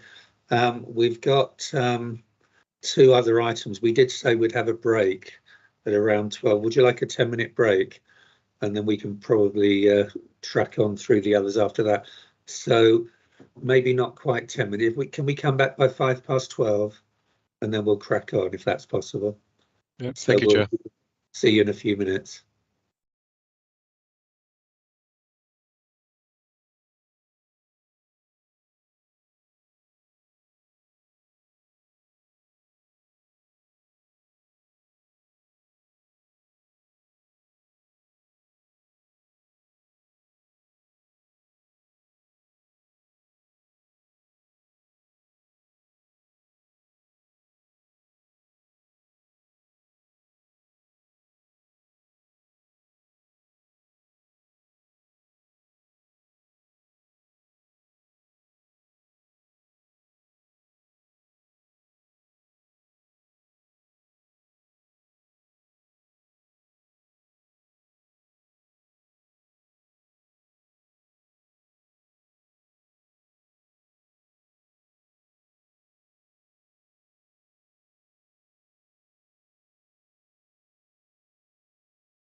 Right, we're back on stream again, so welcome back everyone, and let's go straight on to the next item on the agenda, which is item 8, Waste Management Performance and Sustainability Report, and it's Jo Hawes who's here to do that. Welcome. Hi, good afternoon. Okay, so this report here provides an update on Hertfordshire's performance on the 3 key waste indicators and a brief overview on some of the sustainability work that's been undertaken by the Waste Management Unit. So the local authority collective waste statistics are published annually by DEFRA, with the 2020-21 stats published in December. So in 2020-21, we saw a significant increase in local authority collected waste volumes due to the effect of the pandemic. Overall, Hertfordshire saw a slight increase in the percentage of household waste recycled, composted and reused, up to 52.4%, whereas the average for the Eastern region and England saw a decrease in their performance for this indicator. Restrictions throughout the pandemic and people spending a lot more time at home saw an increase in residual waste per household. This can be seen in the report in Figure 2 and Figure 2A. So despite an increase in residual waste per household, the volume is lower than the majority of our neighbours. As James mentioned in his report, there was a slight reduction in local authority waste that went to landfill, with variances between neighbours in the region. And that's very dependent on contractual arrangements that other authorities have. So at the start of this financial year, we saw volumes that were remaining well above the pre-pandemic levels. However, recent data is starting to show a decline in waste volumes compared to the levels seen in 2020-21. So as the Waste Management Unit, we're working on a number of projects which supplement the work of the Sustainable Hertfordshire team. Section 6 of this report provides a high-level look at some of the work being undertaken. One piece of work that is underway is establishing a carbon baseline for the activities undertaken as the Waste Disposal Authority. So this carbon baseline will identify the areas of highest impact, which we can then look into and see what we can do to address those areas to bring our impact down. The work so far is showing that transportation of waste and the end disposal of waste to landfill are our highest areas of impact for this activity. The report also sets out our key projects that are underway. For example, the research and discussions that we're having around alternative fuels for use in future contracts, increasing reuse and the rollout of JCB compaction across the recycling centre network. Additionally, we've recently published procurement documents for residual waste contracts, which have requested non-landfill solutions from the market. So thank you. And is there any questions? That's great. Thanks, Jo. And yeah, those elements, the compaction and the shredding, are part of the overall investment, and very important parts of this, and the carbon baseline for the service. So I've got Tina as the first question. Thank you very much, and thank you for presenting this. So I was particularly interested in 4.4 in its figure 1A, which compares our county's performance with other authorities in the east of England. And I think we should be really proud of the fact that we've seen a higher percentage of household waste recycled, composted or reused during 2020-21 in Hertfordshire. But what I'm interested in is it says that Cambridgeshire is the only place that did better at that. So I guess what I'm interested in is, what are they doing and what could we be doing? Are you able to answer that, Jo? I don't have a detailed answer of what they're doing differently in terms of their services that they're offered by their waste collection authorities. Matt, I don't know if you have any insight. Yeah, I don't think it's anything specifically that we could tie down. I think performance generally has varied over this period around the service offer, potentially suspension of services. So you'll find it will differ between collection authority in two areas like us and Cambridgeshire. For example, they may have had been hit worse by absentee of staff, and therefore might not have been able to, or would have had to prioritise different collection methods. such as residual waste in terms of public health protection, as opposed to something like food waste, which they would divert the drivers from. So I don't think we have a specific answer to your question. There any intelligence from Cambridgeshire, I'm afraid, Tina, but it's reasonable to think that we're not too dissimilar from Cambridgeshire in terms of the approach that we take. They have different end treatment at the moment with a mechanical biological treatment facility to manage all of their material up in CAMS, and you can see the graph shows, and the graphs do show in the report, the different approaches, as Joe's alluded to, with those facilities that have energy recovery contracts, PPP, PFI type arrangements, which will affect their outturn, and things like the landfill diversion rate, or Norfolk, that follow the approach that we're about to sort of embark on with longer term service contracts for residual waste, which avoid landfill. So sorry, we can't provide any specific detail. No, thank you very much. It's just a point of interest, and just to reiterate again, thank you for your work as well. I think there are some big issues. We've got a consultation coming out, it's out at the moment, on food waste, asking people their views on what's being wasted, because you may have seen that I think it's almost a quarter of what ends up in the residual waste, regardless of which authorities are also having separate food waste collections. There's still a quarter in the residual waste of food, and something like 3/4 of it has been unopened packages. So a big piece of work there, I think, that we can all do. And I noticed in the Hearts Waste Partnership report as well, if you look at the mix of dry recyclables that are per district that are getting into the residual waste, there are some variances across each district and borough of different materials. So probably as a combined waste partnership, we can look at why that's happening, because there's still work to be done, and it will improve our figures if we can crack some of this. Steve. Thanks. Clearly, there are some significant opportunities in terms of food waste and making it easier for people to do the right thing with that. And I'm pleased to hear that the work's been done on the carbon baseline for the waste disposal operation, because that's clearly a fairly significant piece of the council's carbon emissions, and probably not one of the easiest ones to deal with. But so the baseline is a good start. I mean, we've heard in this and in the last report about the increase in the level of residual waste during the pandemic as a result of changes in people's working behaviour, and probably also in terms of their shopping behaviour. And it seems likely that some of those changes will continue. So I guess the question is, what do we do about that in terms of ensuring that we're able to divert more of the new sort of waste we get into somewhere other than residual? So, the world is not going to go back to the way it was in 2019, is it? But our plan needs to reflect that. Yeah, absolutely. So yeah, we saw huge volumes, and much into this financial year. I think we expected them to kind of start to decline earlier this year. And we're only just starting to see that decline in the volume of residual waste that's coming through now.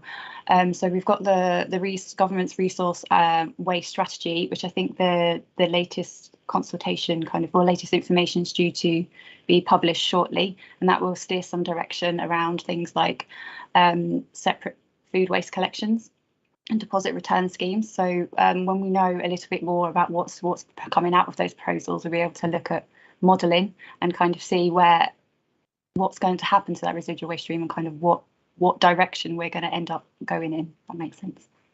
And the extended responsibility element, supplier responsibility, which again adds a bit of uncertainty because we don't know quite how that's going to pan out.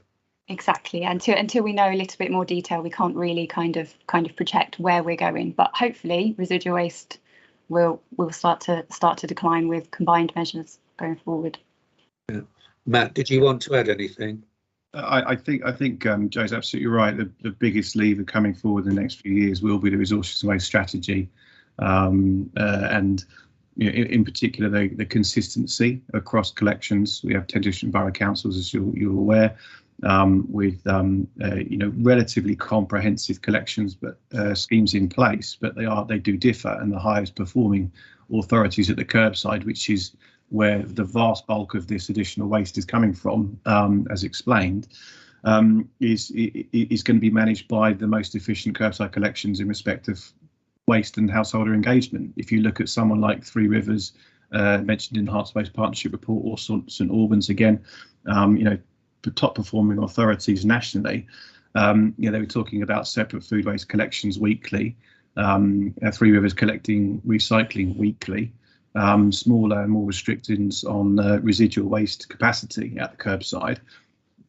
A consistent approach across Hertfordshire in that regard would see big gains. There's a substantial amount of waste within the existing residual waste, which could be managed with existing curbside schemes. So it's a pronged approach of changing systems, engaging with residents, understanding behavioural change, and trying to affect it. Because there's no doubt about it, the pandemic in terms of volumes has put us back. It's really put us back somewhere, and a lot of gains that have been made in terms of householder engagement and performance. And I guess one of the issues, you mentioned behavioural change, one of the issues is that people have become accustomed to disposing of things that they would have disposed of at work at home, and disposing of large amounts of cardboard from goods they bought online rather than a shop. And the question is, what's going to be the driver for another change in behaviour? Okay, great. All right, look, thank you, everyone. Thank you, Joe, Matt, and for the questions. So we're now asked to note the content of the report. If you go into chat.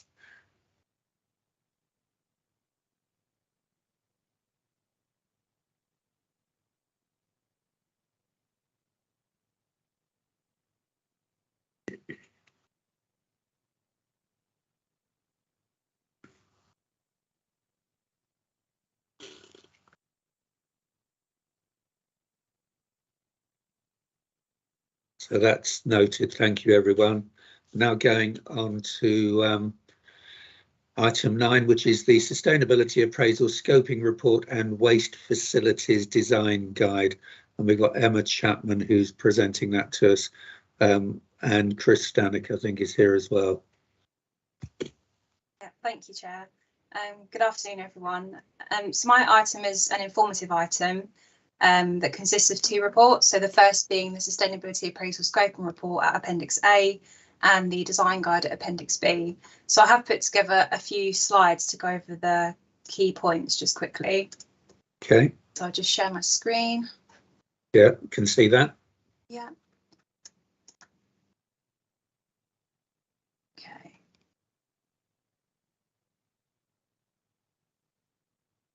Right, so just to set the context to the Sustainability Appraisal Scoping Report.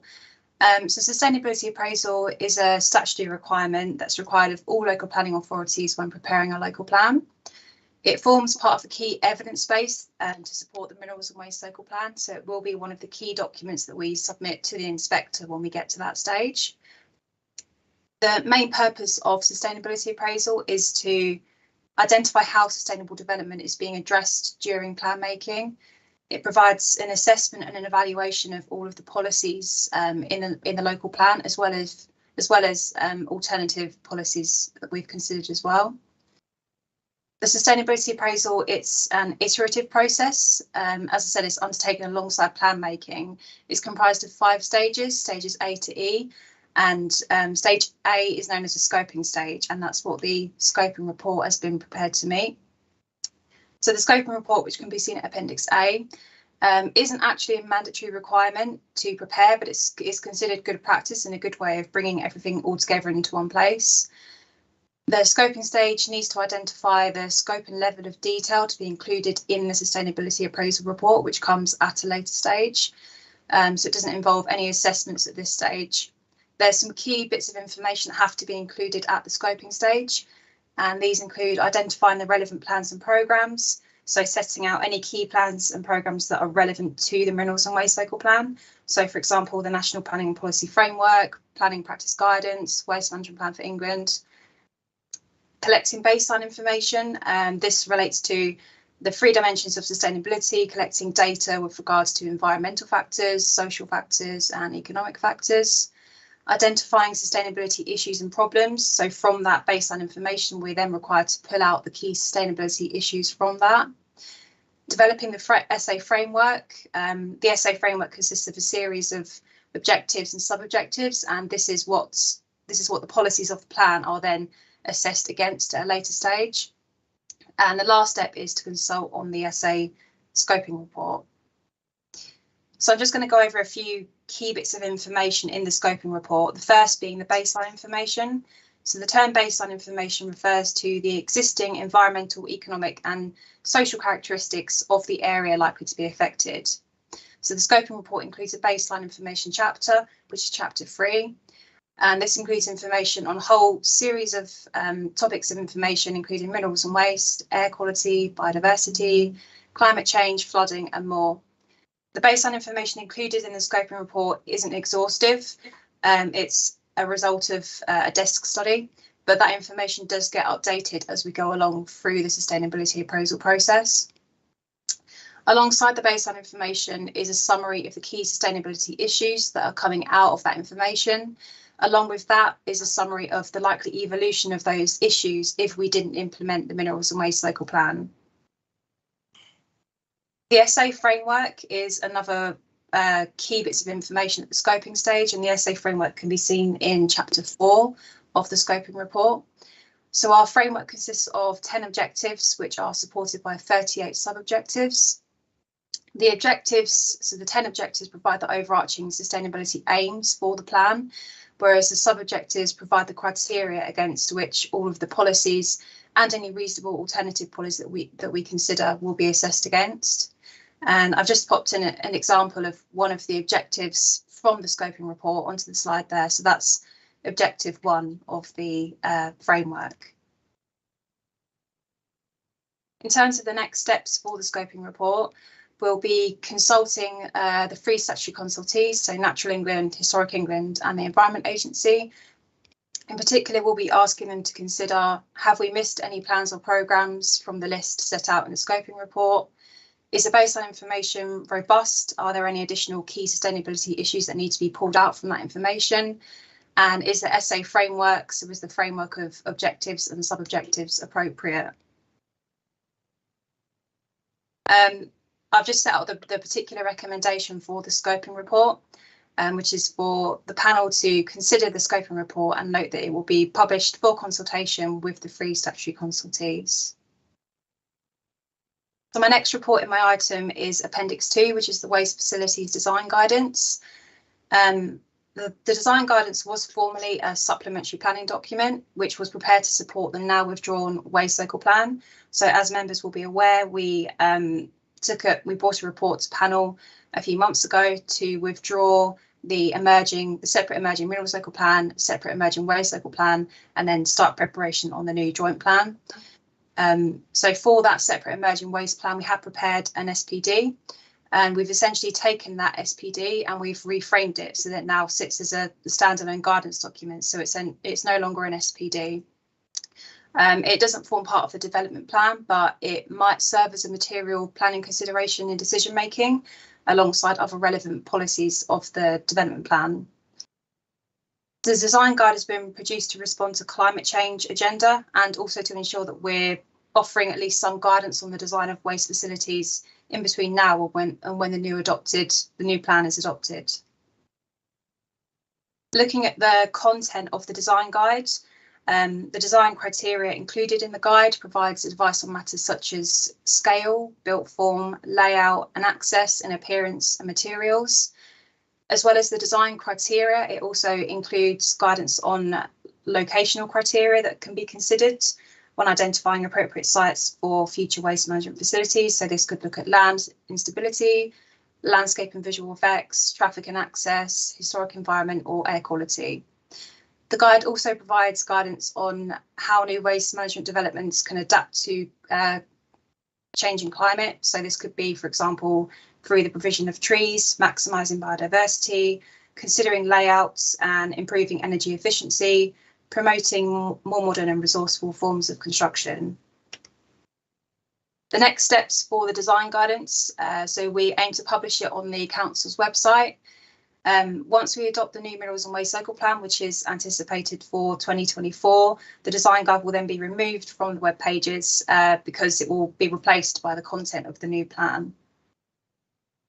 The specific recommendation for the design guide is for panel to consider the design guide and note that it will be published on the council's website.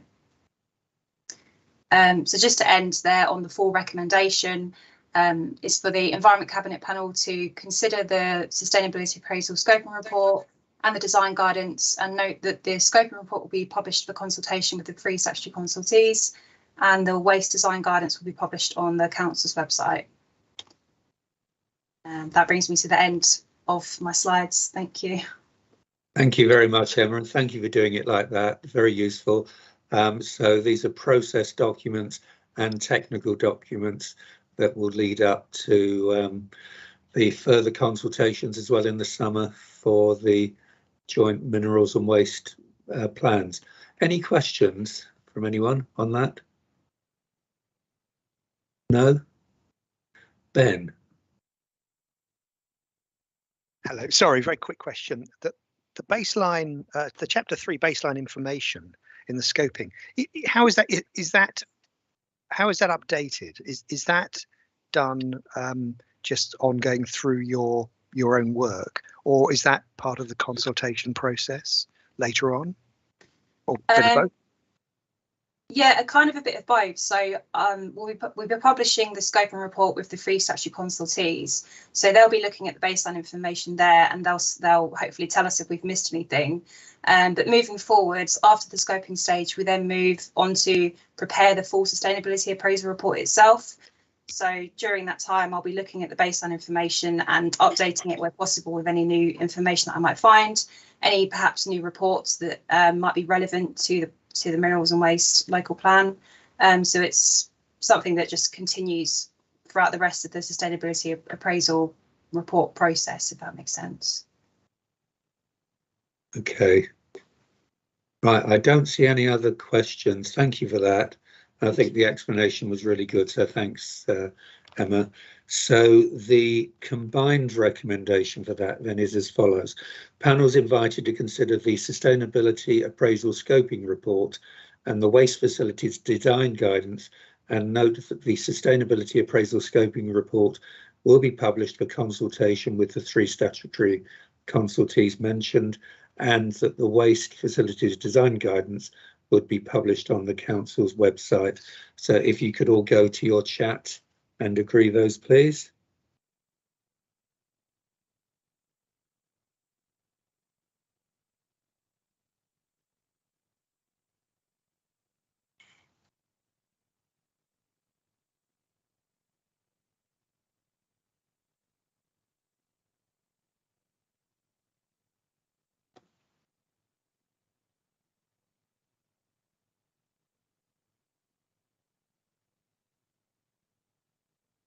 Everyone had a chance to do that?